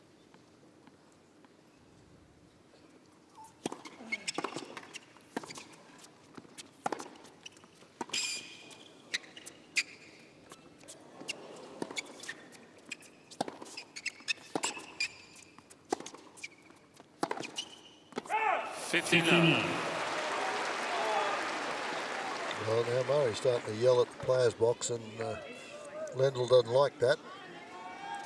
He wants him not to. That's the old Andy Murray. He used to abuse the coaches. Lendl wants him to keep it all on the court in between those lines. Do the job.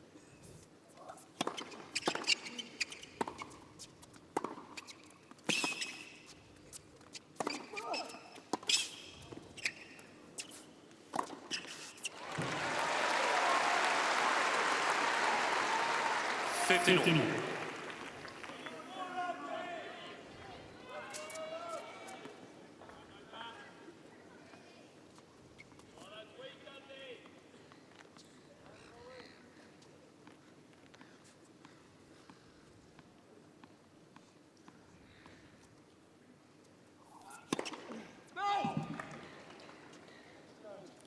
Djokovic chanting the call on the right center circle. Djokovic apparently has an oxygen pod that they've talked about, written about, but to help his recovery. That one was in, so a good challenge. And apparently that allows him to recover a little more in that pod, and all you're getting is oxygen. And apparently it helps the red blood cells, so they told me. Haven't got one yourself, Fred? No.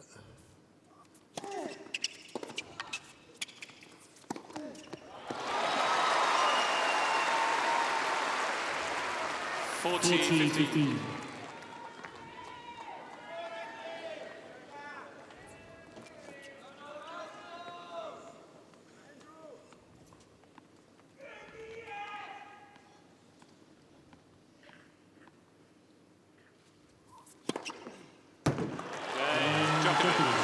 Confidence is there after the second set, and he looks up to his player's box and gives it fist.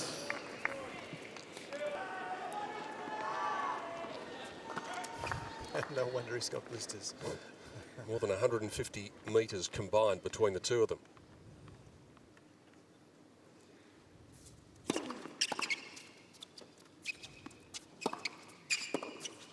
$15.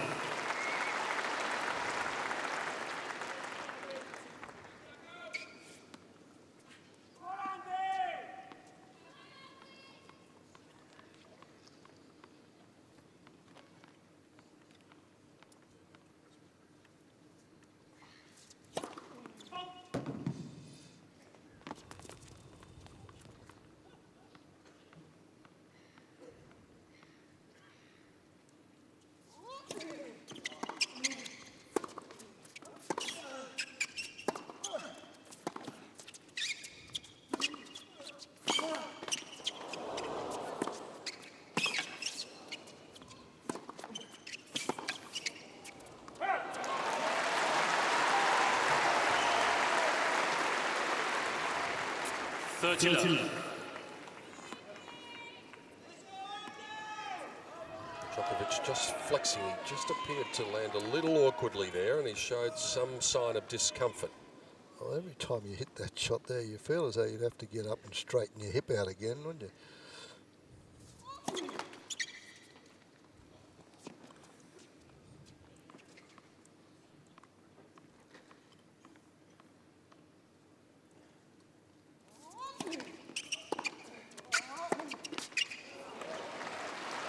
Both players 7 aces for the match. Both players 3 double faults for the match. 87 points to 84. Murray in front. Can't be much closer.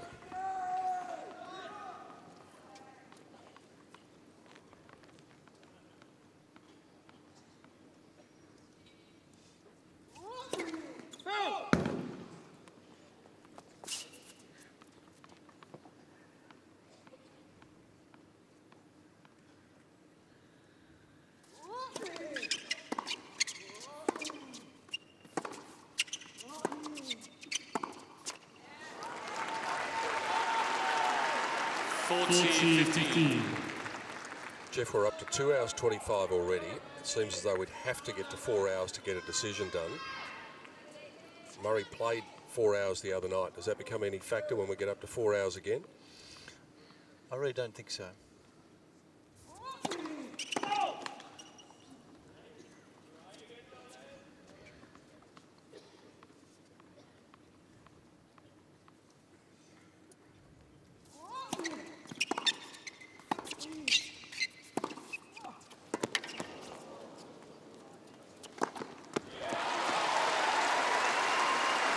And I don't think it is because it's also very much about an accumulation of time on court, and Murray had it really pretty easily in his first few rounds. So he's accumulated hours on court, 12 hours 56. He's even less than Djokovic. So yeah, it was a long slog in the semis, but it hasn't been an accumulation throughout the tournament. So he's done the work leading up to this event. He'll be fine.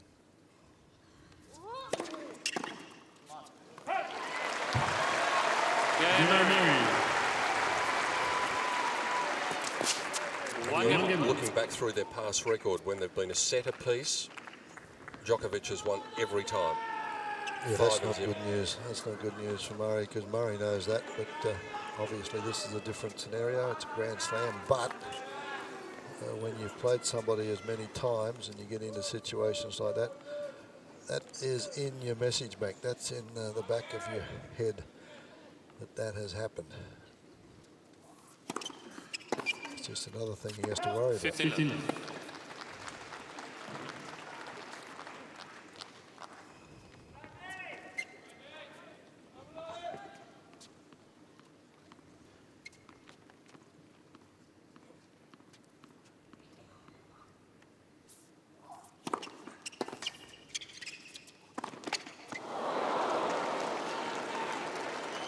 Just wasn't sure if that ball was going to land in or not, so he just hesitated momentarily, Djokovic.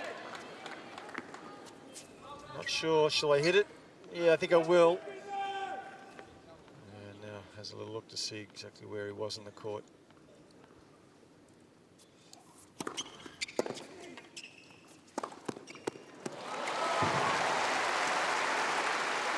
He's going to take control of this type of serve. Murray's not getting much on this.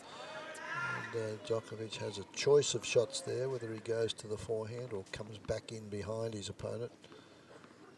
It's a winner either way when the return's that short.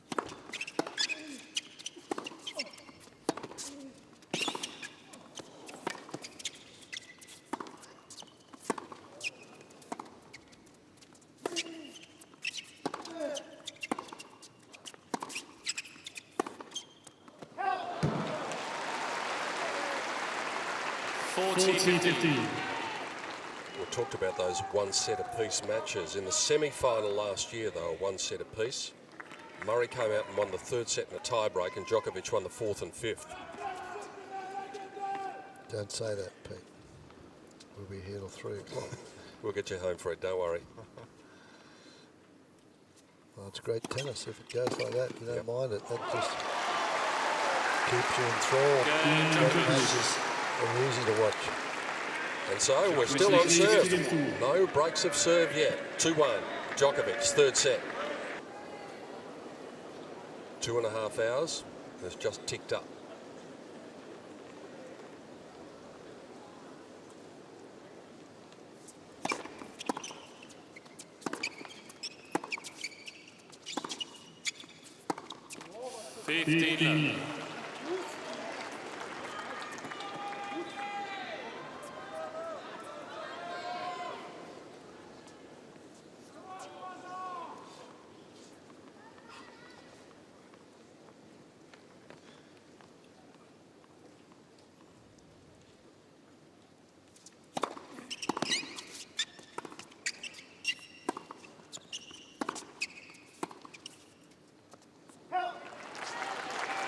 That's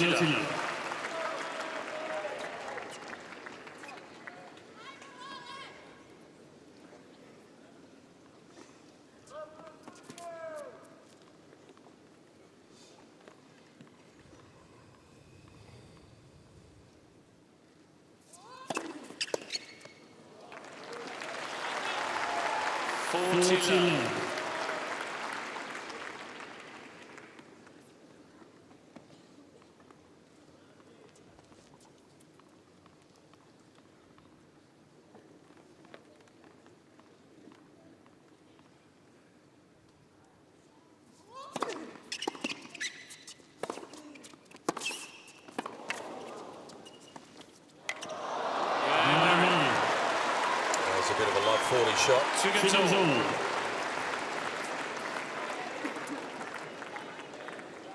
Well, it's been an interesting final so far, but it hasn't been a classic, has it?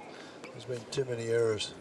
And they play both probably sides. too similarly, Yeah, Fred. both play. Well, you said that right at the start. They're very similar type games, but they're both made more errors than winners, unforced errors than winners.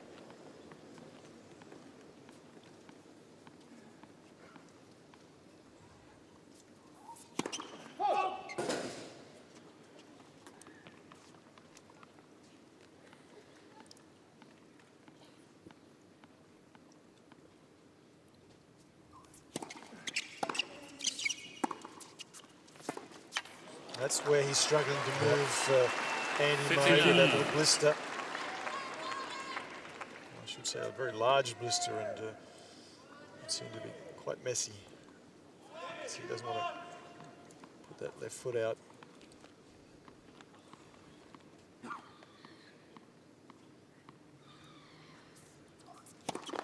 It's the right foot that he had all Was the it? stuff done. Yeah, right foot he had all the work done on.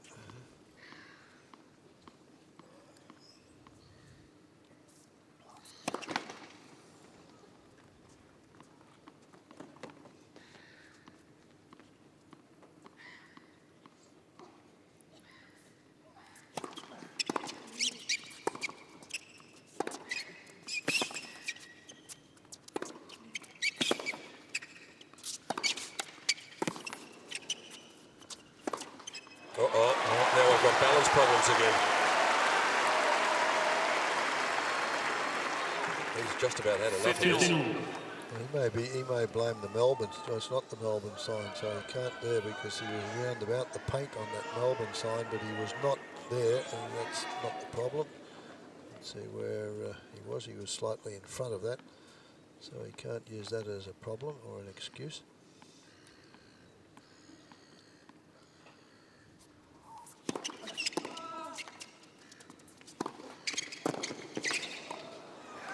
Completely jammed Murray with the body serve.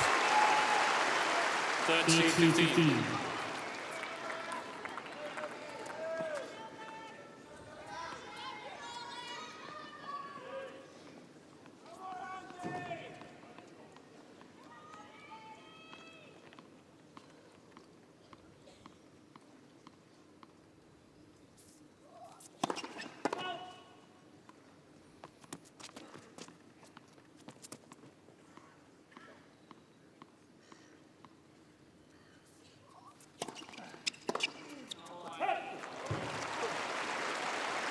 $14-15.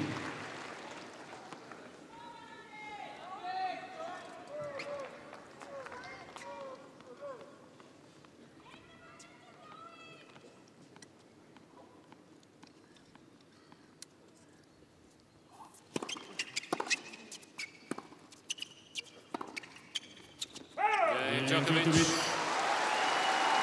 So In front. yeah, he is. He's just got his nose in front, but that can wear you down after a while. 3-2.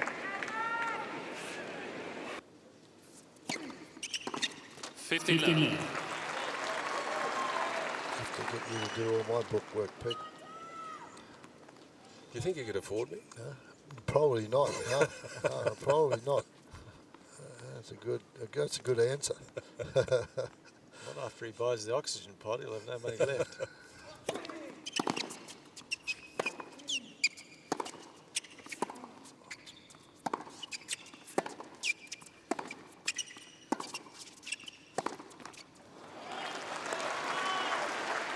A little bit of a lull, isn't there, now after that second set, and Djokovic got through it. Now both players not at their best at the moment.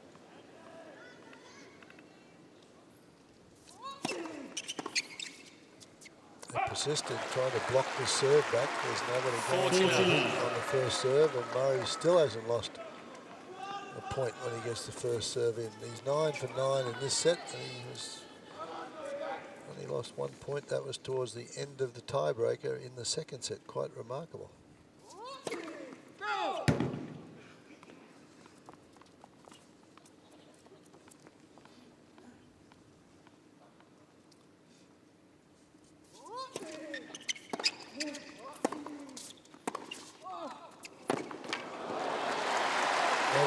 fix your foot up. 40-15.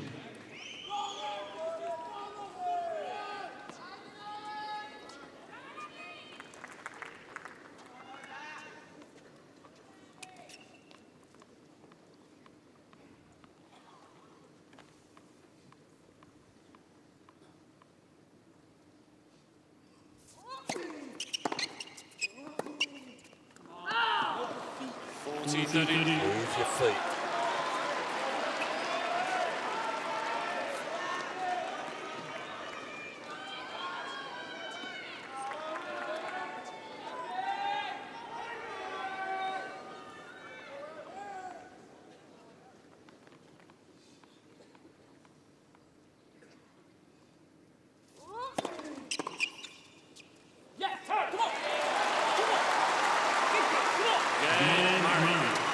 Doing his level best to encourage himself, as they are doing. I just feel as though he's going through a little bit of a lull at the moment too, so just trying to energise himself. How much is that right foot going to trouble him though?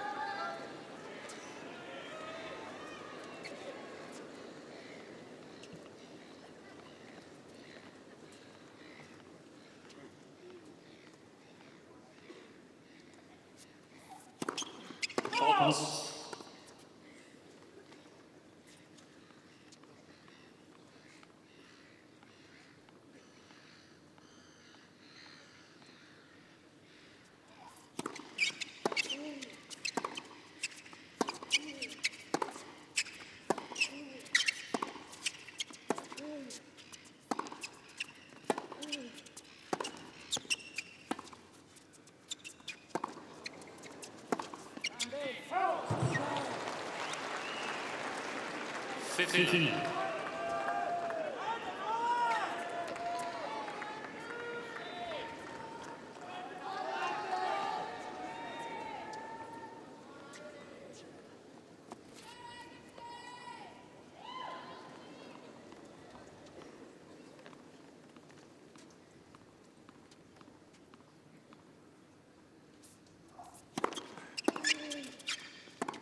Oh.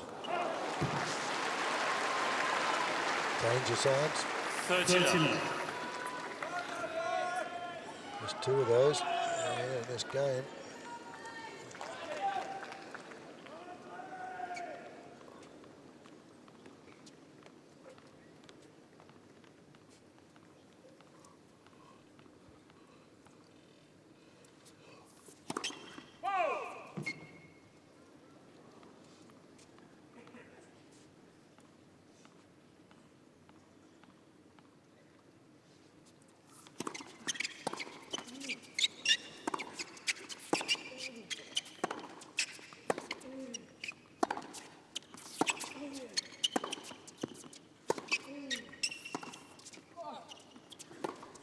Oh, that was pretty neat. Well, if the previous 2 points were sloppy, that made up for it. Flick of the wrist, the work that he does with the left hand here.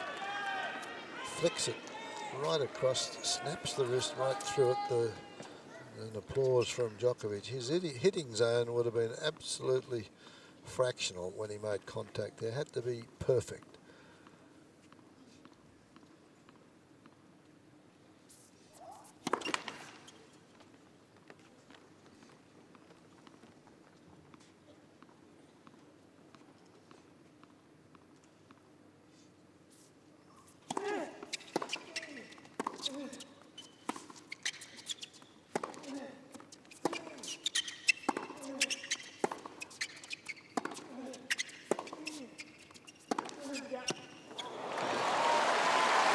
Even acknowledging the ball while it was still in flight. 40-15. Well, great respect for one another, these two boys. And they're showing it. And they're showing it. They applaud one another's brilliance at times.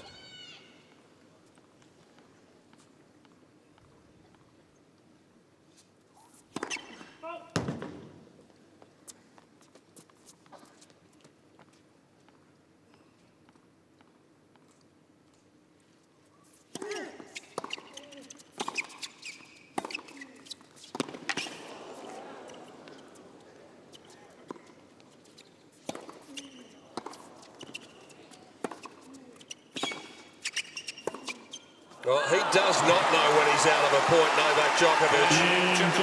That just symbolises his defence and his ability to make you hit one more. And that keeps him in front at 4-3.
Brilliant.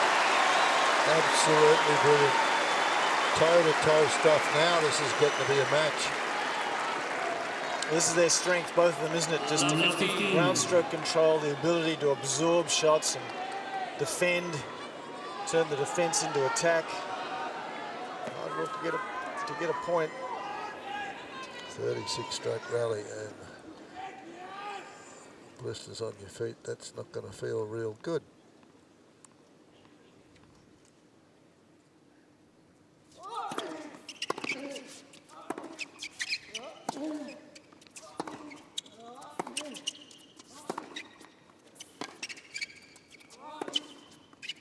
Not if you follow it with another 36-stroke rally. He doesn't want to do that. Oh dear. There's just a sense that the tide might be turning here. Well, he's just not making the unforced errors now, Djokovic, that he was for set and a half. Yeah. Well, set the game. One game, first game, second set, Love 40 down. He gets out of it.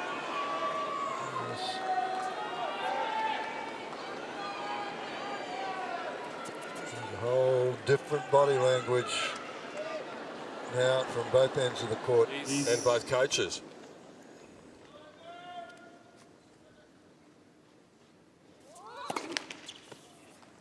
Thank you.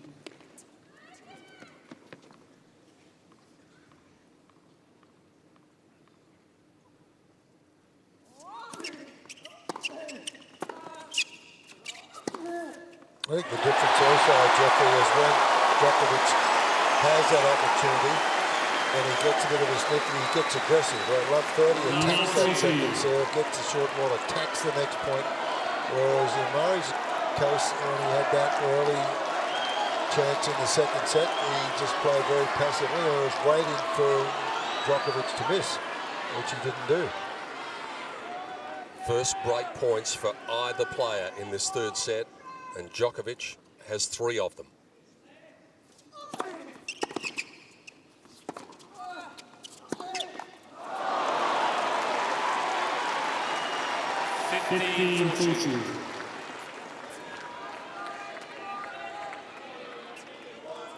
It's a good return. It doesn't really commit to this forehand, surprisingly, Djokovic. It fell backwards almost. I thought he'd go the other way.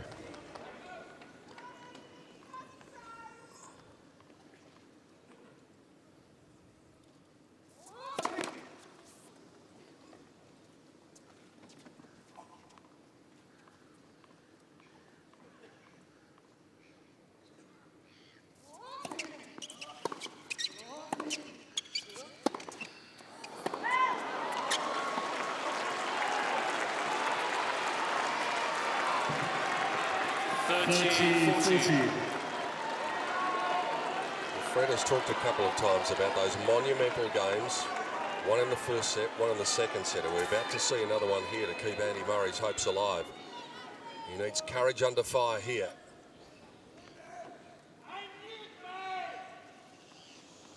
There's always a couple at this time of night want to be listened to. There's another idiot. Ladies and gentlemen, thank you.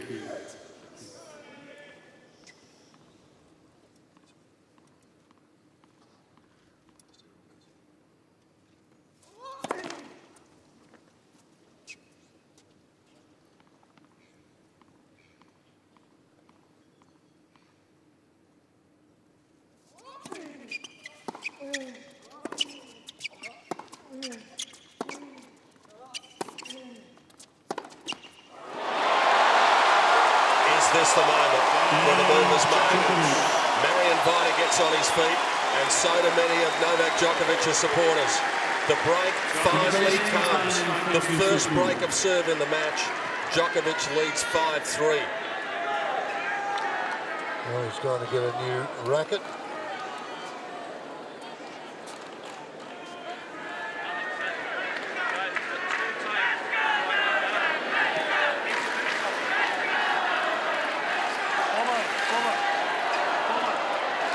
In the semi-final between these two last year, there were 18 breaks of serve in the 5 sets.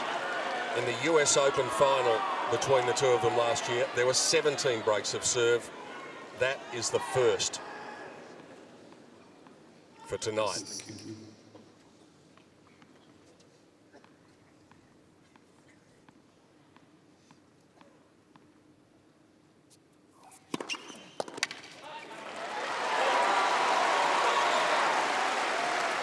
That's an incredible stat because they did have a lot of breaks of serve in New York. I didn't think there was that many last. Well, it was a very long match last year also, but first one tonight.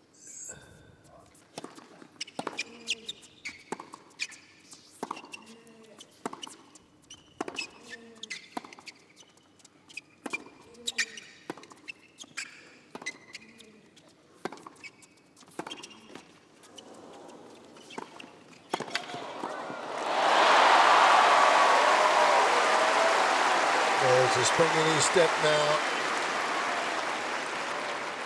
30 love.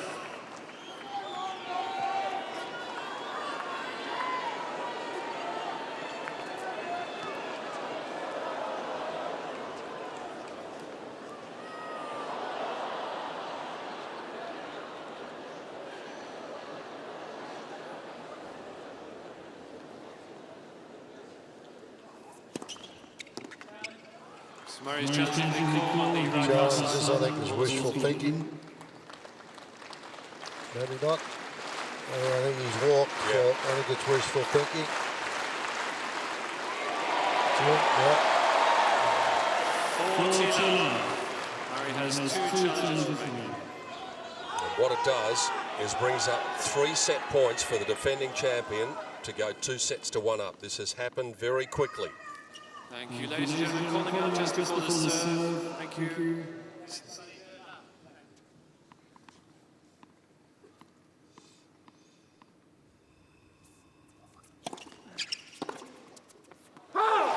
all changed in the blink of an eye. The first 2 sets took 68 minutes and 65 minutes. That one's done in 41, and the defending champ is well and truly in the driver's seat. Things are starting to get to him. The main thing that's getting to him is Novak.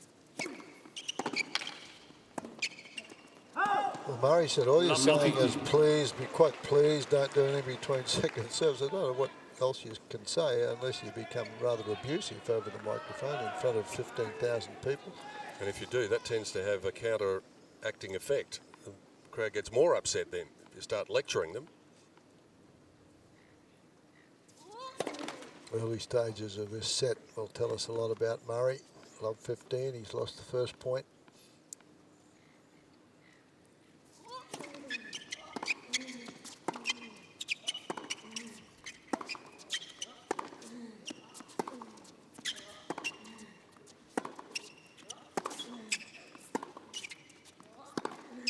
Yeah, that's just keeping the ball in play down the middle of the court.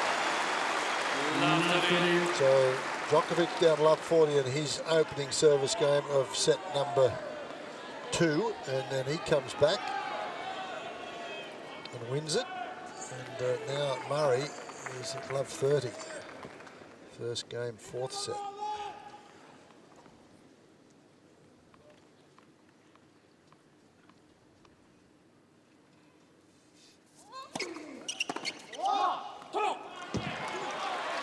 15-13.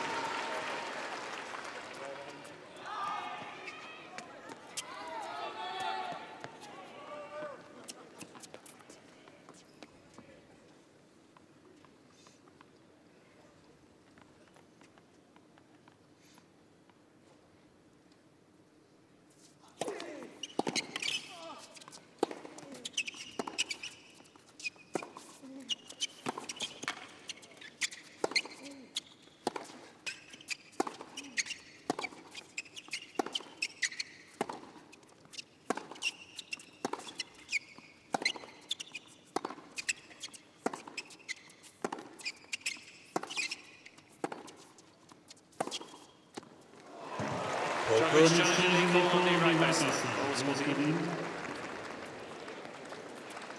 Tight on this one. If Djokovic is right, he's got 2 break points.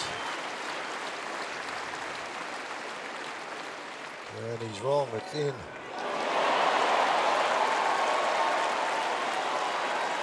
Back edge of the line, saves Murray. Djokovic has 2 challenges remaining.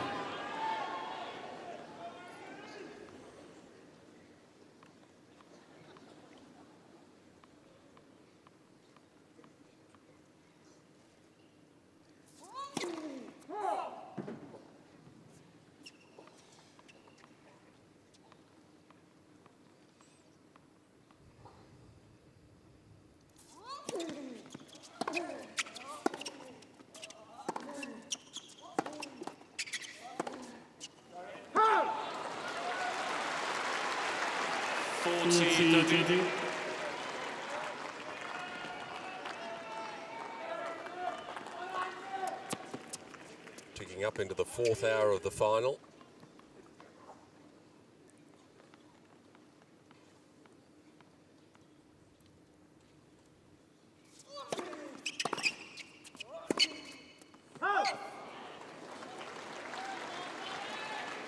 Don't challenge that. No, that was a mile out.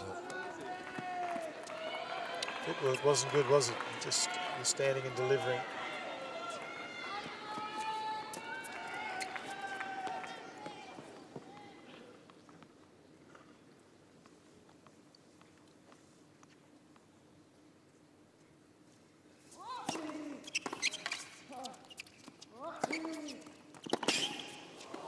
Oh, yes.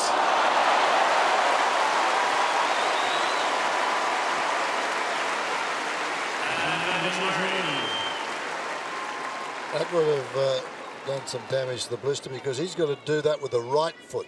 Well, no, he did it with the left foot. So normally you'd go there with the left foot there. So that was a great pickup. Super shot from Djokovic as well.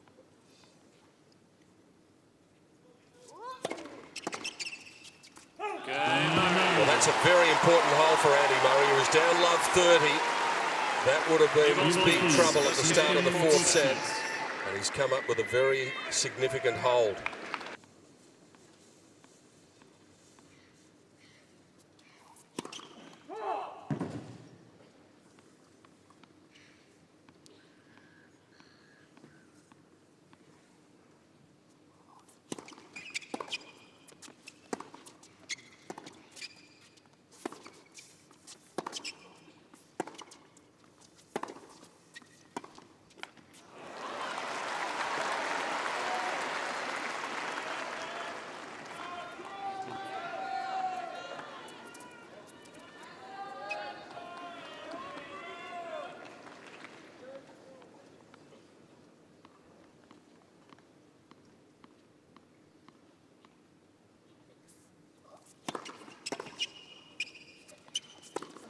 Oh, a couple of loose points here from Djokovic. It's all it takes. Incredible concentration level that you have to keep in matches like this. It's just tough to do.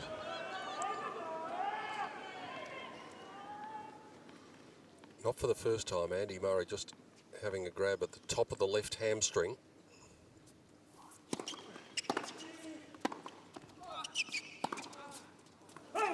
The first time he grabbed that, it was after that point where he sprinted. Yeah.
is challenging the call on the left baseline. The ball was called out. He's had another grab at that left leg.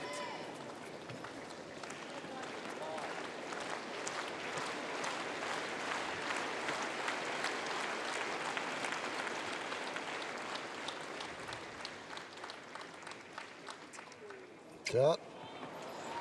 Murray has 2 challenges. 13. That was at the end of a 25-shot rally, that previous point.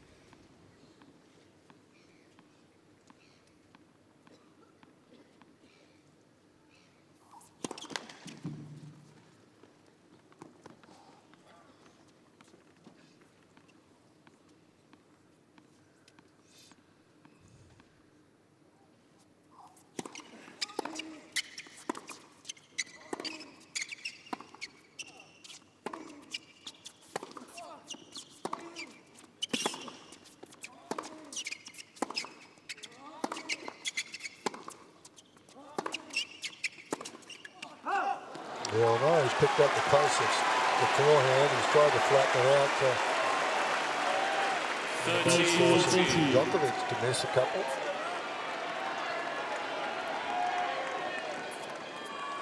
Trying to change direction, the flight of the ball. First break point he's had on the Djokovic serve since the second game of the second set.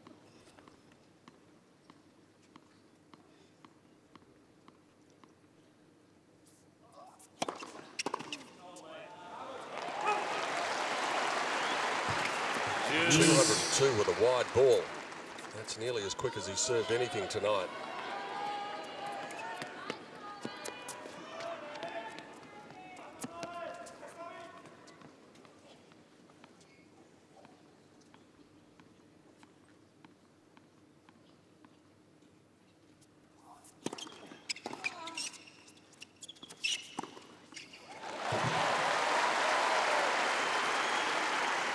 And Djokovic.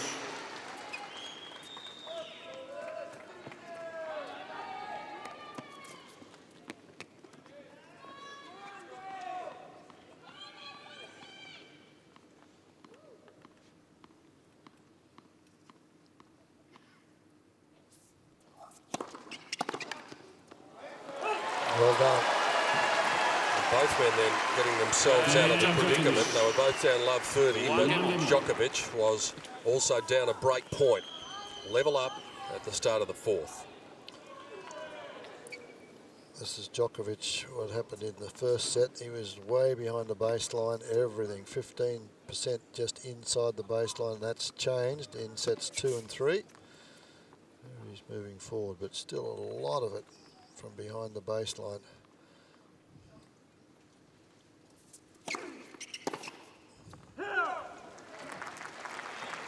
Fifteen.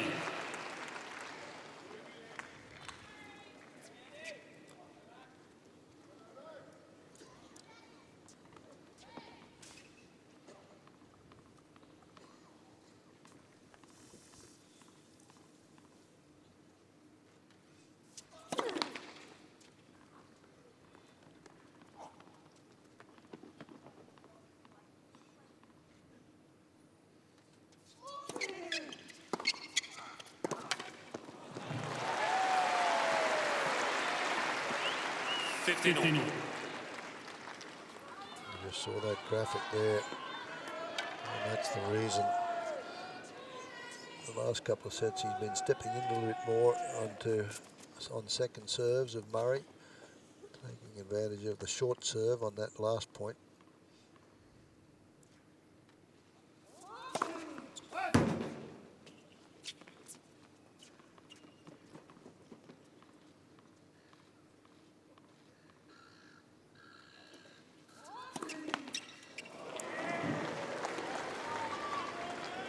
His fourth double. 15-13. Ivan, well, you wouldn't know. He's got the same look that we saw earlier in the match when his man was probably in command. When he led by 1 set to love.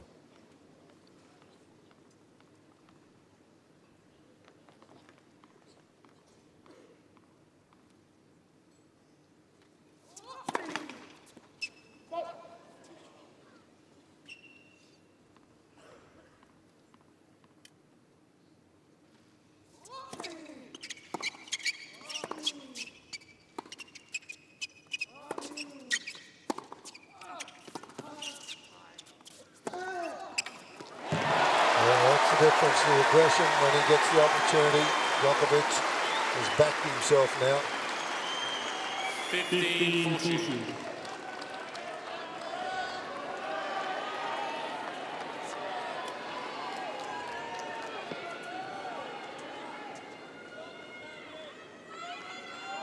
Thank you.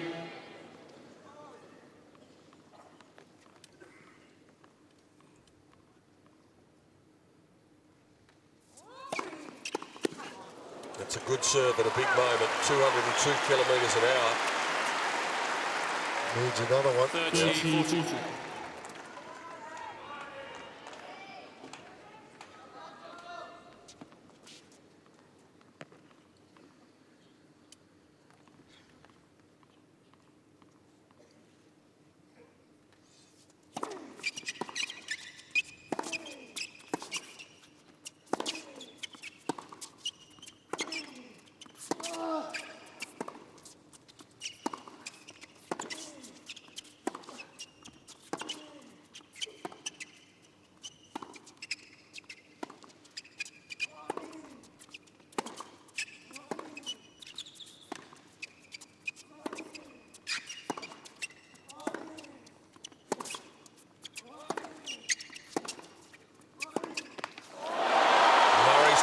Just got a whole lot. The first break of the fourth set goes the way of the Serbian, and he leads by 2-1. Is he on his way? He only needs to hold serve from here on in, and he's the champion again.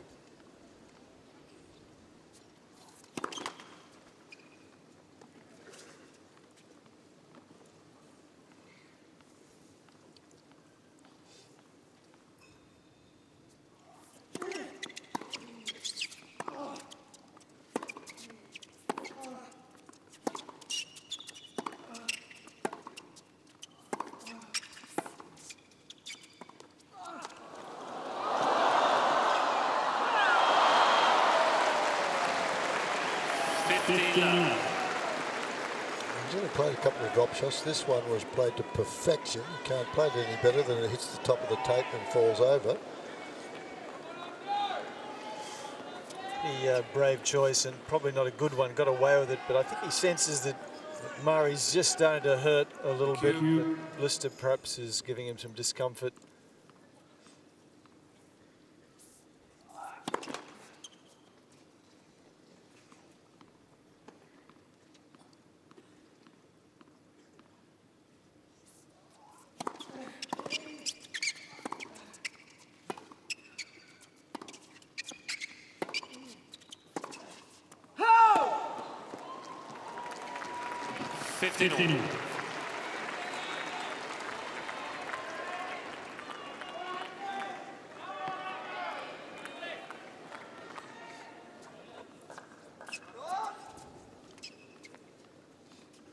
O'clock local time here in Melbourne. Match has been going for 3 hours and 15 minutes.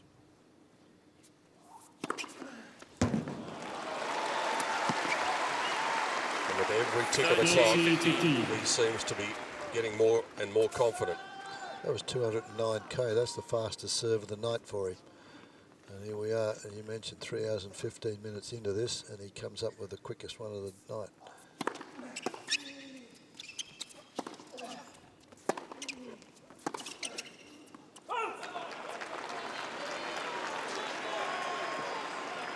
Two.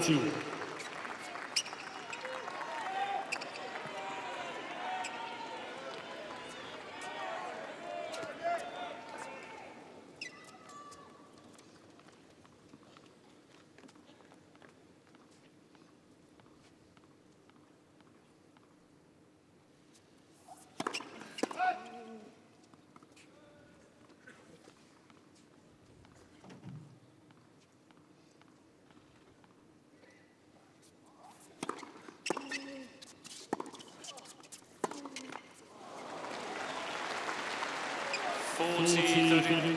He's getting confident. 180 kilometre an hour second serve there, Djokovic. And it's where that self-belief becomes so important. It's 30-all. It's a big point, and he doesn't back off. In fact, if anything, he just accelerates a little more.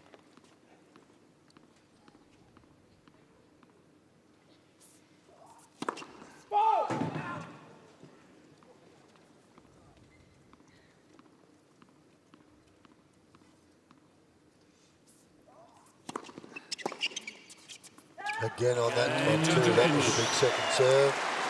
Not quite as fast, but very deep. Got a bit of movement on it. I think that's a really important hole to consolidate that for Djokovic. He's jogging around now at 3-1, and Murray has got to be feeling the pinch now. He has to hold serve here.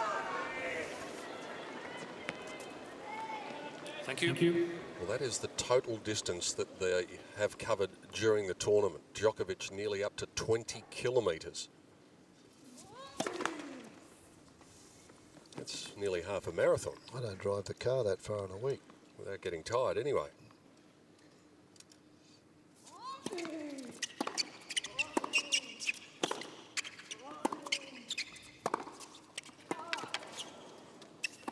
Too good. Too good. When you talked about his fastest first serve, Fred, that 180 was his fastest second serve of the match, and there is such a contrast between the speed of the second delivery from Djokovic to Murray. There's about a 20 kilometre an hour difference in the average speed of the second serve when it's needed. Thank you.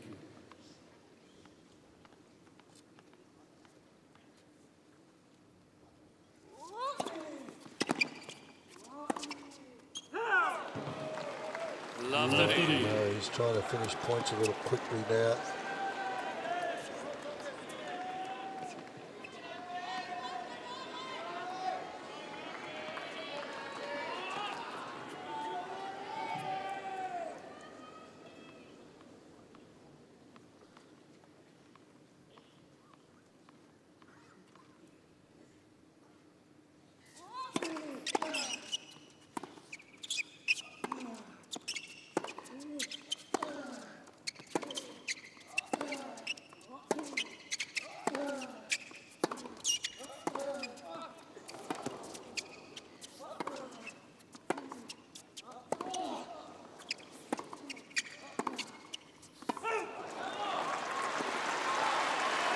Struggling to find any sort of fluid movement. The Scot is hanging by a thread.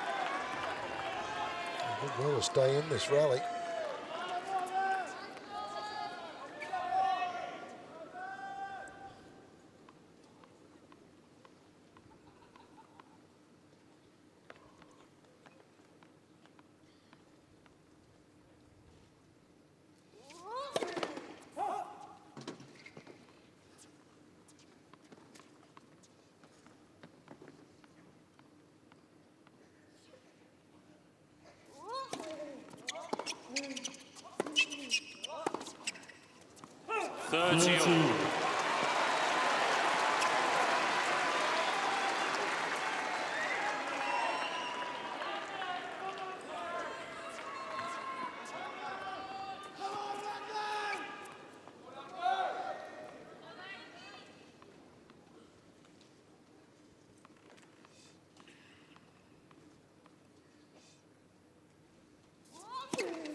Djokovic down in the corner, right past sideline, ball's called in.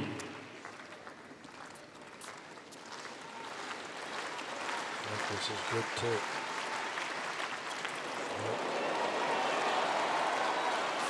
40-30. Djokovic has one challenge.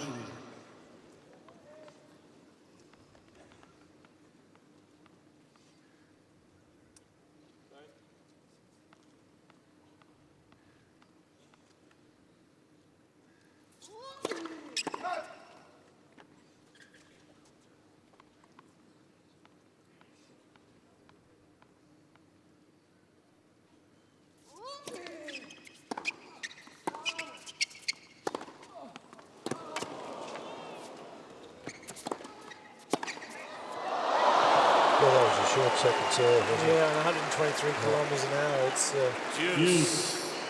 It's starting to be attacked a little bit more from Djokovic, and that's how he got on top of that point from the very first return.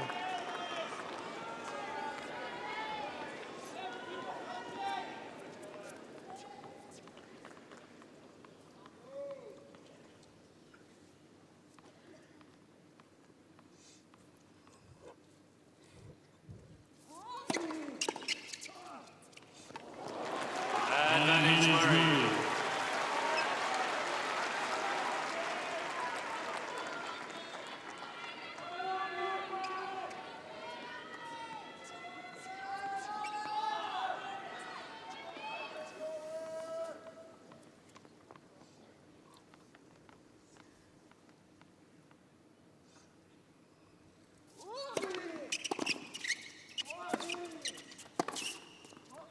Playlist.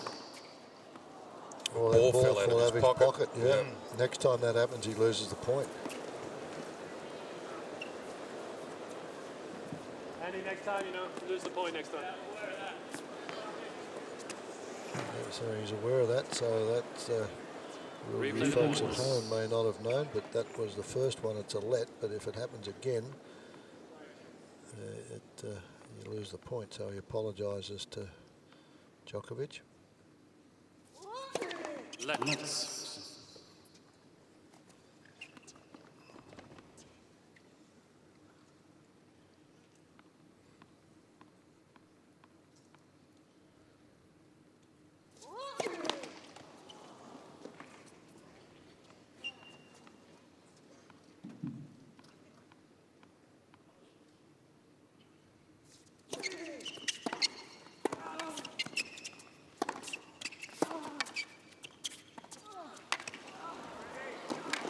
Djokovic sensing that Murray's having real difficulty pushing off now and moving.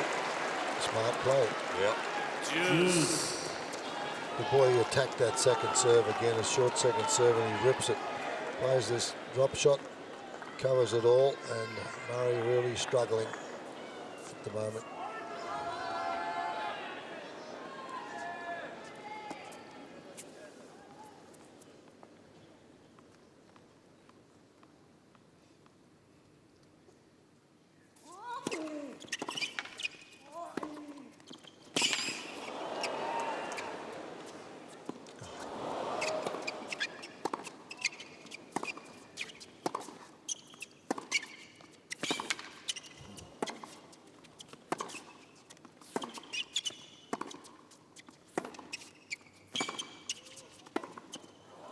That's outstanding defence, isn't it, from Djokovic? 3 times. Yeah.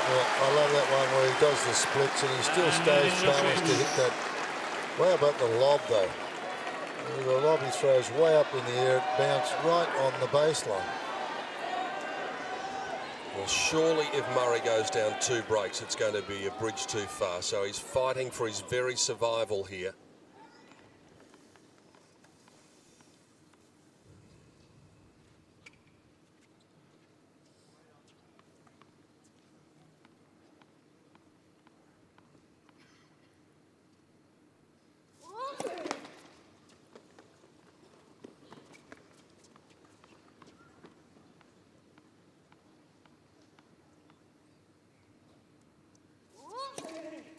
Oh, His serve is broken and his chances might be as well.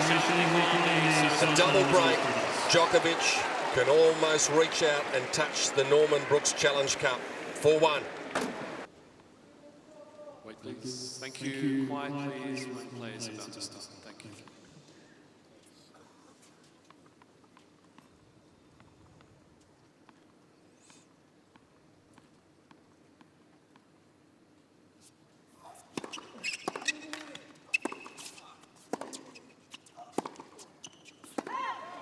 Love 15.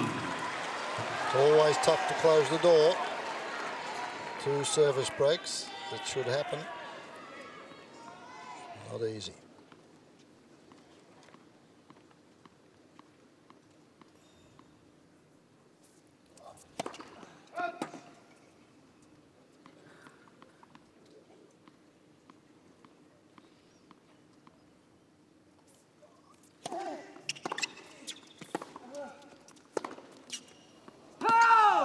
Well, he might challenge that one. Murray's challenging call on the left-hand sideline. We'll see. Blommy stood his ground there because I think Murray asked him, how did he see it? And so then he says challenge, but it's in.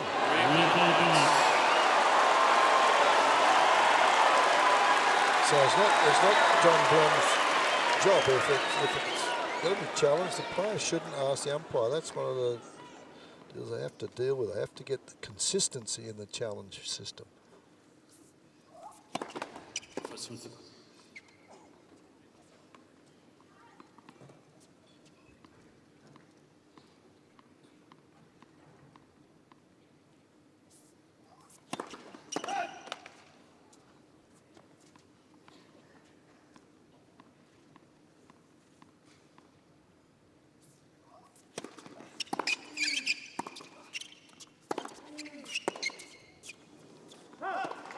Now Murray gets aggressive.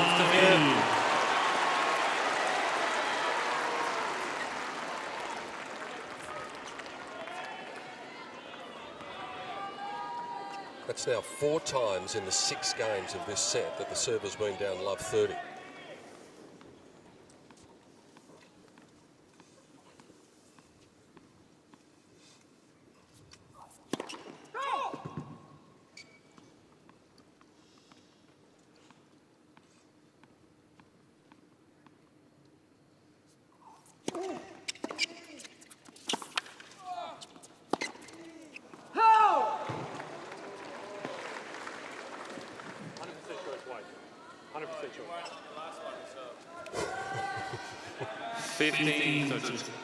Don't think John Blom was on Andy's Christmas card list just at present. No.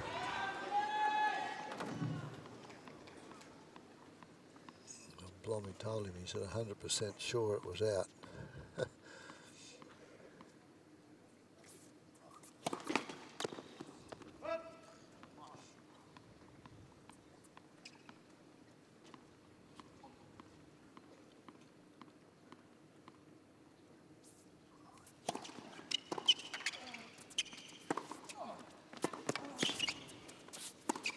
Oh, yeah, how about that for a confident shot?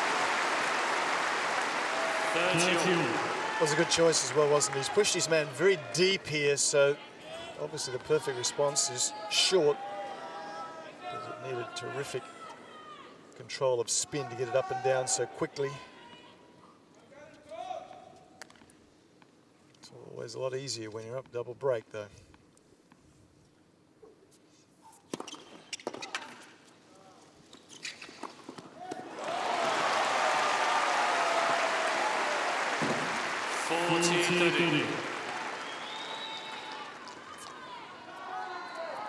Since the end of the second set, the winner's count has been 17-6 in favour of Djokovic.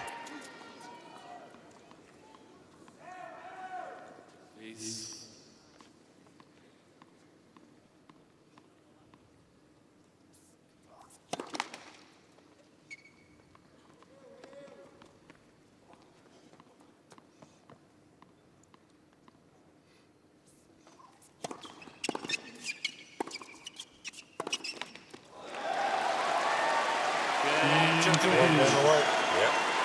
And Andy Murray fighting the last stand. Or can Djokovic avoid the pressure of having to actually serve it out himself? Even with a double break, it's still tough.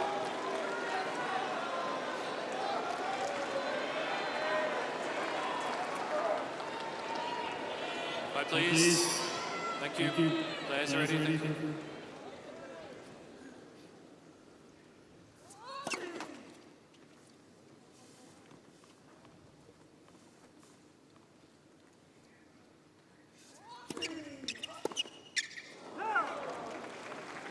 Thank you.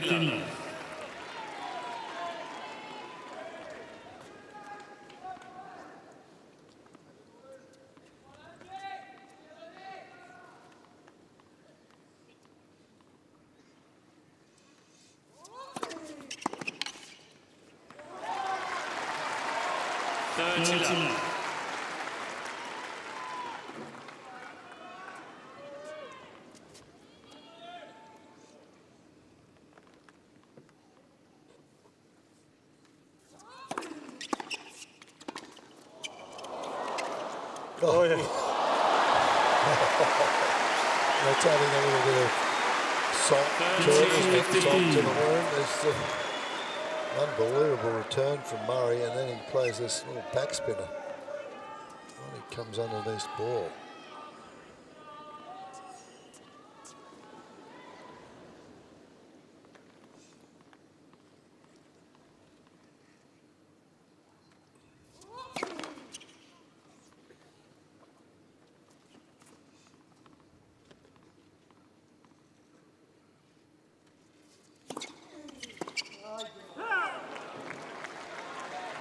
40-15. Just trying to tee off here and avoid the pressure of having to serve for the championship. Yeah, he's had a crack at a couple of backhands and missed them.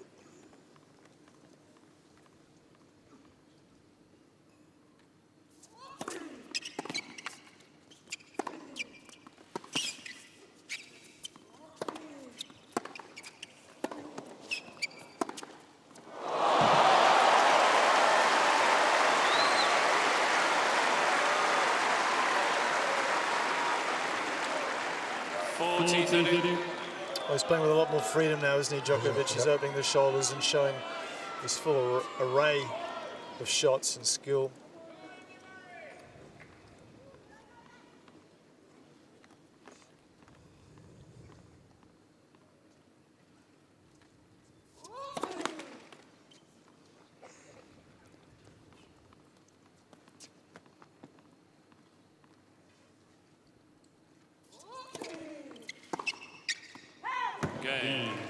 Forestalling the inevitable, perhaps. In a moment, Novak Djokovic will be serving for a 4th Australian Open Championship.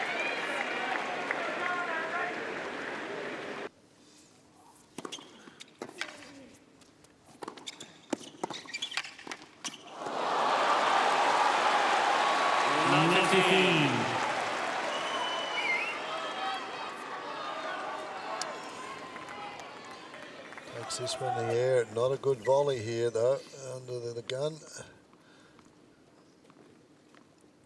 A little bit of pressure.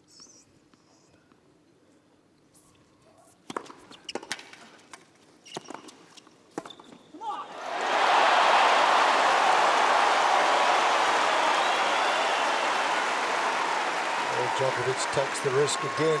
He goes right back to Murray. This is a great serve. Now he's standing in that corner. Thank you.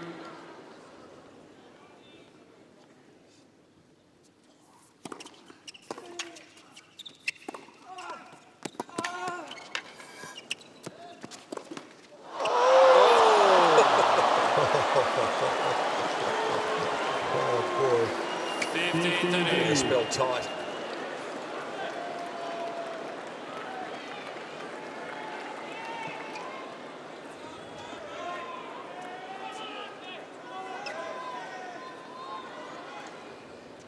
Thank you.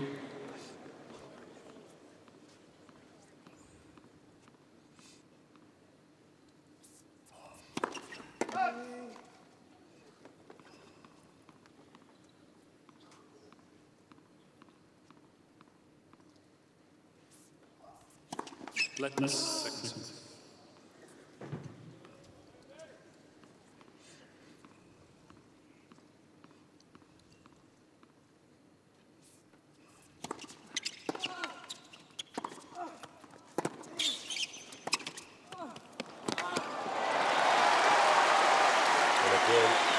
Clutching at the left hamstring.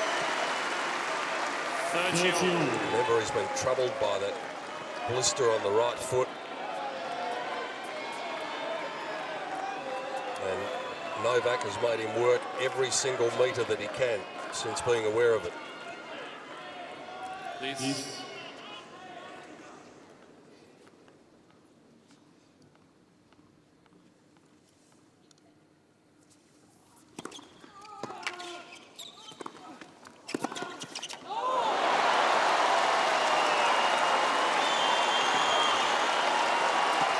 It's a final that probably hasn't quite reached any stellar heights yet, but it doesn't matter for this man because it will reach the greatest of heights if he can just convert this point. He's on the verge of doing something that nobody has done in the Open era. Thank you. Thank you.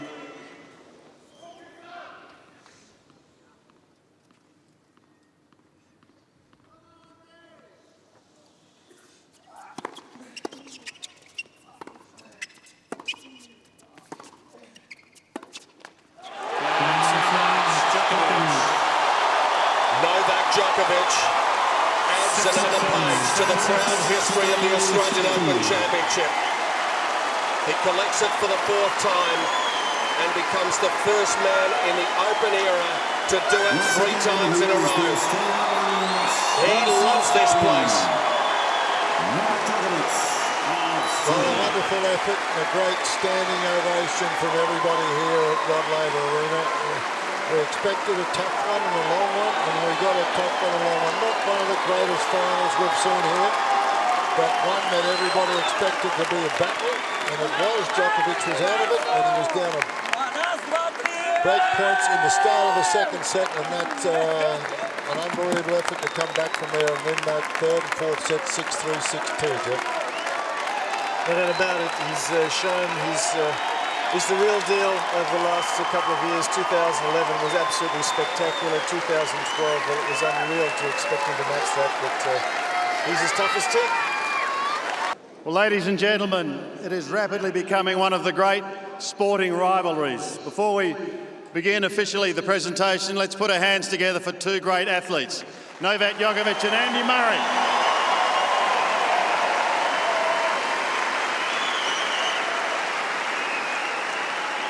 Joining me on stage for the presentation is the President of Tennis Australia, Steve Healy, the Senior Executive Vice President of the Kia Motor Corporation, Mr. Thomas O, a man who 10 years ago on this court won his 4th Australian Open when he thumped the memorable German Aryna Sabalenka. I speak of Andre Agassi.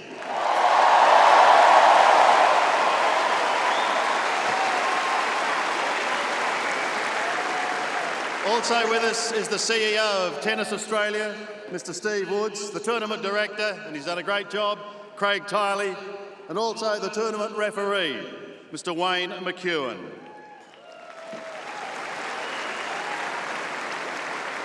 Kia have been wonderful supporters for a long time now of tennis in this country, and it's my great pleasure to introduce their COO. Please make him welcome, Thomas O.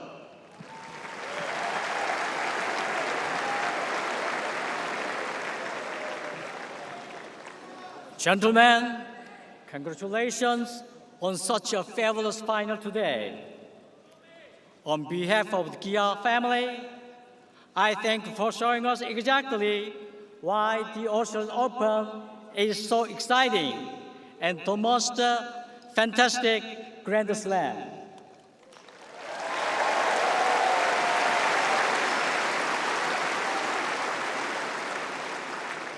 Unfortunately, only one champion is crowned tonight. But throughout this year's tournament, both of you demonstrated all the qualities of true champions.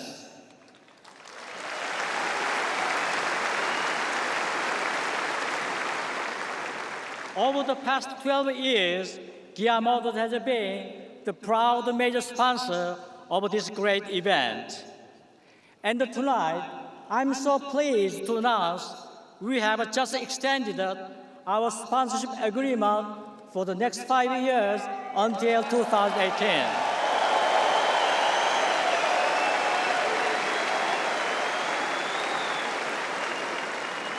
I thank everyone at the Tennis Australia for their faith in this solid partnership. But the Australian Open would not be what it is today without all of you, the best fans in the world.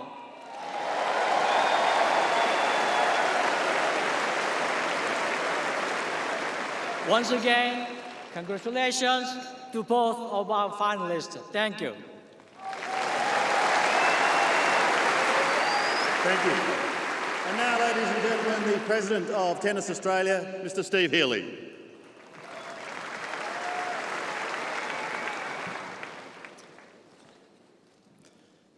Distinguished guests, ladies and gentlemen, another fantastic singles match to finish Australian Open 2013.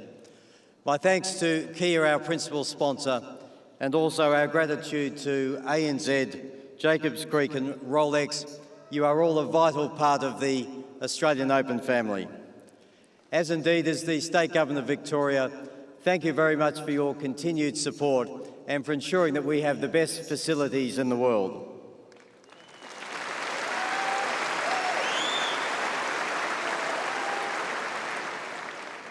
And thank you also to our broadcast and media partners, home and abroad. You have done a fantastic job over the last 2 weeks.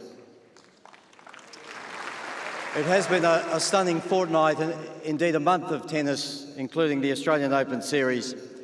And that only happens because of our very dedicated team here, led by our CEO, Steve Wood, our Tournament Director, Craig Tiley. We are inspired by your work. You've done a fantastic job. And to the 4,000-strong team that you lead, thank you for your work in enhancing the reputation of the Australian Open and entrenching our name as the Happy Slam.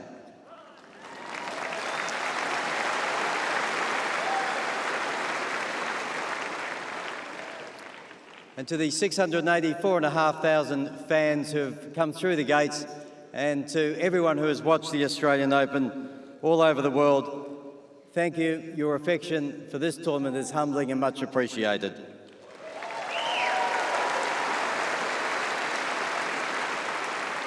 And to our superbly talented athletes, we are in a golden era of the sport, and yet they continue to raise the bar almost beyond belief. Andy, bad luck tonight. It was a terrific struggle, and your turn here will surely come.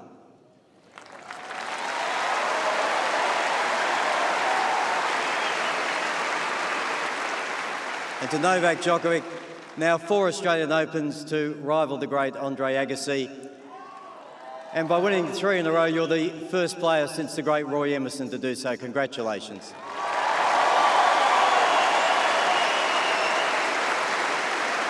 So I now call on the chair umpire, John Blom.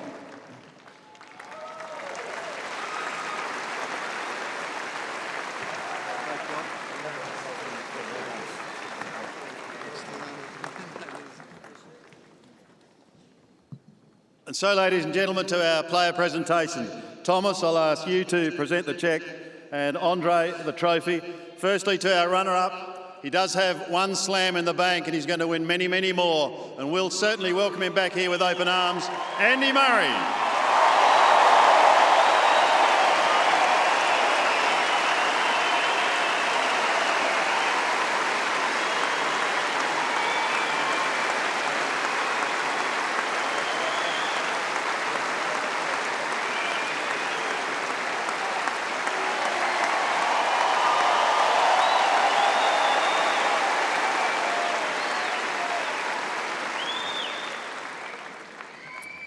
Hi everyone.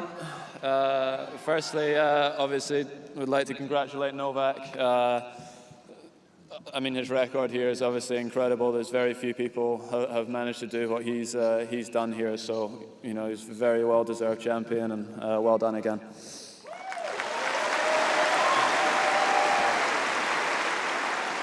Also, to his team up there, I know you can't do this on your own. You need the best people around you, and they've done a great job. They've been with them a long time, and well done again.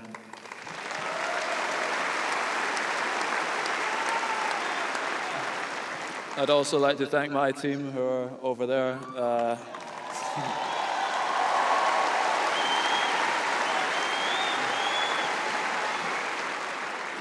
Yeah, not much else to say there. They've done a great job with me, and they help me all the time, so thank you. I'd also like to thank the whole crowd. I mean, it's such a great atmosphere to play, and you're extremely fair, so thank you very much.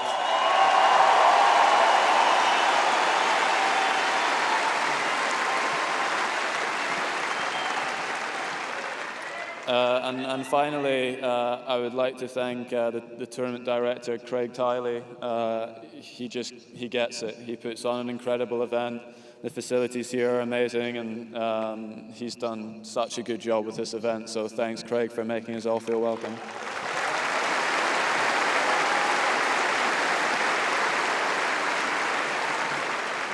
And I'll see you guys next year. Thank you.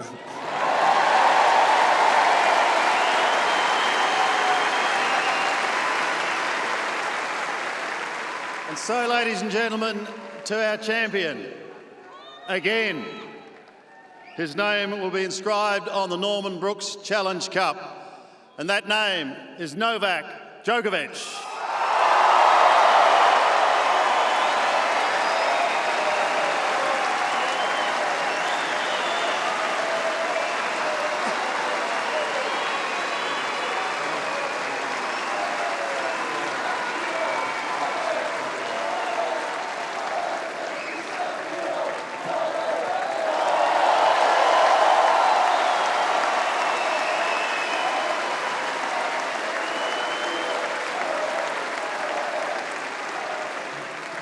Good evening, everybody. First of all, I have to congratulate Andy. Thank him for the kind words and congratulate him and his team for a great 2 weeks. We played so many thrilling matches in the last 2 years, and hopefully we can have many more to come. Bad luck tonight, and I wish you best of luck for the rest of the season.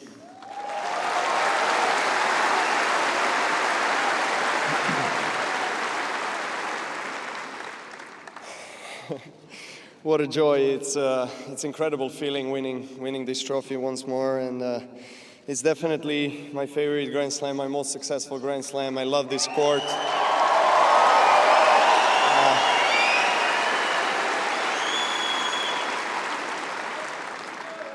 I have to repeat Andy's words and thank tournament director Craig Tiley and all the Australian tennis team, federation, all the people who are striving to be the best, and they are a great example to the rest of the tournaments around the world of how player-friendly they are and how successful they are during these few weeks of the year. So congratulations for another fantastic tournament, and thank you for doing such a great job.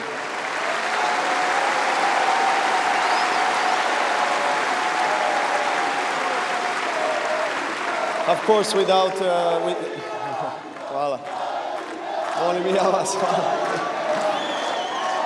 Of course, without main sponsors, this wouldn't be possible, and they're showing very generous support over the years. Kia Motors, and Jacobs Creek, NZ, and of course all the volunteers, ball boys, chair umpires, and line umpires. Everybody who is being a part of such a fantastic event. It's really a thrilling feeling to be a part of it again. And last but not least, I want to thank my team for always for always supporting me and always being out there for me. And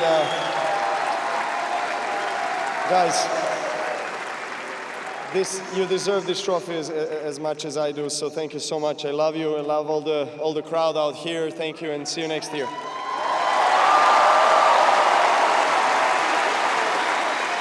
Thank you, Novak. Ladies and gentlemen, the world press await, and then Novak will be doing a lap of honour with the trophy as our champion for 2013. Let's, in closing, put our hands together for all the players who've given us so much joy at this year's Australian Open. Sandy Roberts, our Master of Ceremonies, for the presentation. Great words again from Novak Djokovic, and a much more composed Andy Murray than we've seen a couple of times, but he's already got that Grand Slam under his belt now. But Novak knows how to win the crowd over, and he certainly did that. He did that for the first time when he won here in 2008, and he's been a great favourite, not only of the Serbian fans, but of tennis fans in general since that moment, Jeff Masters. Yeah, well, he shows his personality as well, right throughout the tournament. We saw him come onto the court midweek when one of the Legends events was on, and he came out in a Red Cross outfit and got in the spirit of things. And even in the early days, of course, he showed his personality when he mimicked the style of some players, and he's had to temper that to some degree. But he truly loves what he's doing. He loves the environment, and he's obviously someone who is committed to the sport, but equally he sees life outside of sport and enjoys it. So congratulations. But the interesting thing, I think, again, Peter, was he said how much he loves this court. And yeah, this court, the speed of this court seems to be ideal for him. It's not so quick that a really big server serves him off the court, but it's just quick enough that he gets some value from his shot. So he loves this court. It's been his most successful Grand Slam, and it's hard to imagine that he's not going to be in the thinking process again next year. And the other great thing that emerged from the presentation is the fact that Kia have extended their sponsorship for another 5 years. That is really very, very important. It guarantees everything that's going on here in Melbourne Park. It's a big announcement. Well, it is a big announcement, and of course this has been very much projected as the Grand Slam of Asia Pacific. And this event is seen throughout Asia as being their Grand Slam as well. So its tentacles are spreading far and wide in this part of the world and right across the world. It is really now on the stage as one of the best, if not the best, Grand Slam. And I think the facilities, we see another court here, Margaret Court Arena, with a roof perhaps even as early as next year, it makes this just the envy of all the other Grand Slams. A surprise moment for some spectators. As we said, there have been a couple of men who've had their name on that trophy 3 times in a row at least. Jack Crawford back in 1931, 32 and 33. Roy Emerson did it between 1963 and 67. But nobody has done that in the Open era. And that's where they measure it after 1969. That's when it became even tougher to win. And now Novak Djokovic stands in front of the world's press, having come up with that achievement, and captures the trophy for a 4th time. Amazing to think, as we said at the very start of this, that those 2 men were actually born 7 days apart. Yeah, and look, they've played each other on so many occasions. It started in the junior days and, of course, now as seasoned professionals. And it was obvious that they knew each other's game and they read where the opponent was going to hit on many occasions, which in a sense made it a contest that never reached great excitement levels. Same style and knowing where each other's going to hit the ball lent itself to that fact. But nevertheless, it was enduring. It was seat of the pants from the point of view that you weren't sure who was ever going to get the final say until Djokovic finally broke the spirit of Murray early on in that 4th set. And there's every chance that they could develop a rivalry to equal the one that Roger and Rafa currently have, because Roger's 31, Rafa's got a failing body in lots of ways. They're both 25, both very fit at the peak of their powers. This could go on for years to come, but if it does, isn't it going to be enjoyable? Look, I think you're right. I think these 2 fellas are going to be what it's all about over the next 3 years or so. And then, of course, you've got all of a sudden someone will come out of left field as a 22, 23-year-old. Champions don't go on forever. We've seen that here at this tournament. Roger Federer, who played very, very good tennis again, but I think just at the end, a half step slower this year, and Andy Murray took full toll. But you're quite right, Murray and Djokovic, we're going to see plenty more of them. That French Dolly's a good judge, isn't he? He said Djokovic in 4.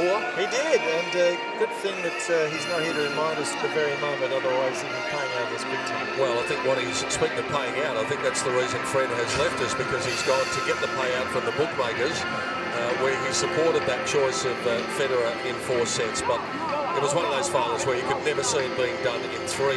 For a little while, it looked like Andy Murray might do it in 3 after he took the 1st set and had Novak Djokovic in that perilous position at the start of the 2nd. But credit to the champion, and that's exactly what he is, a great champion.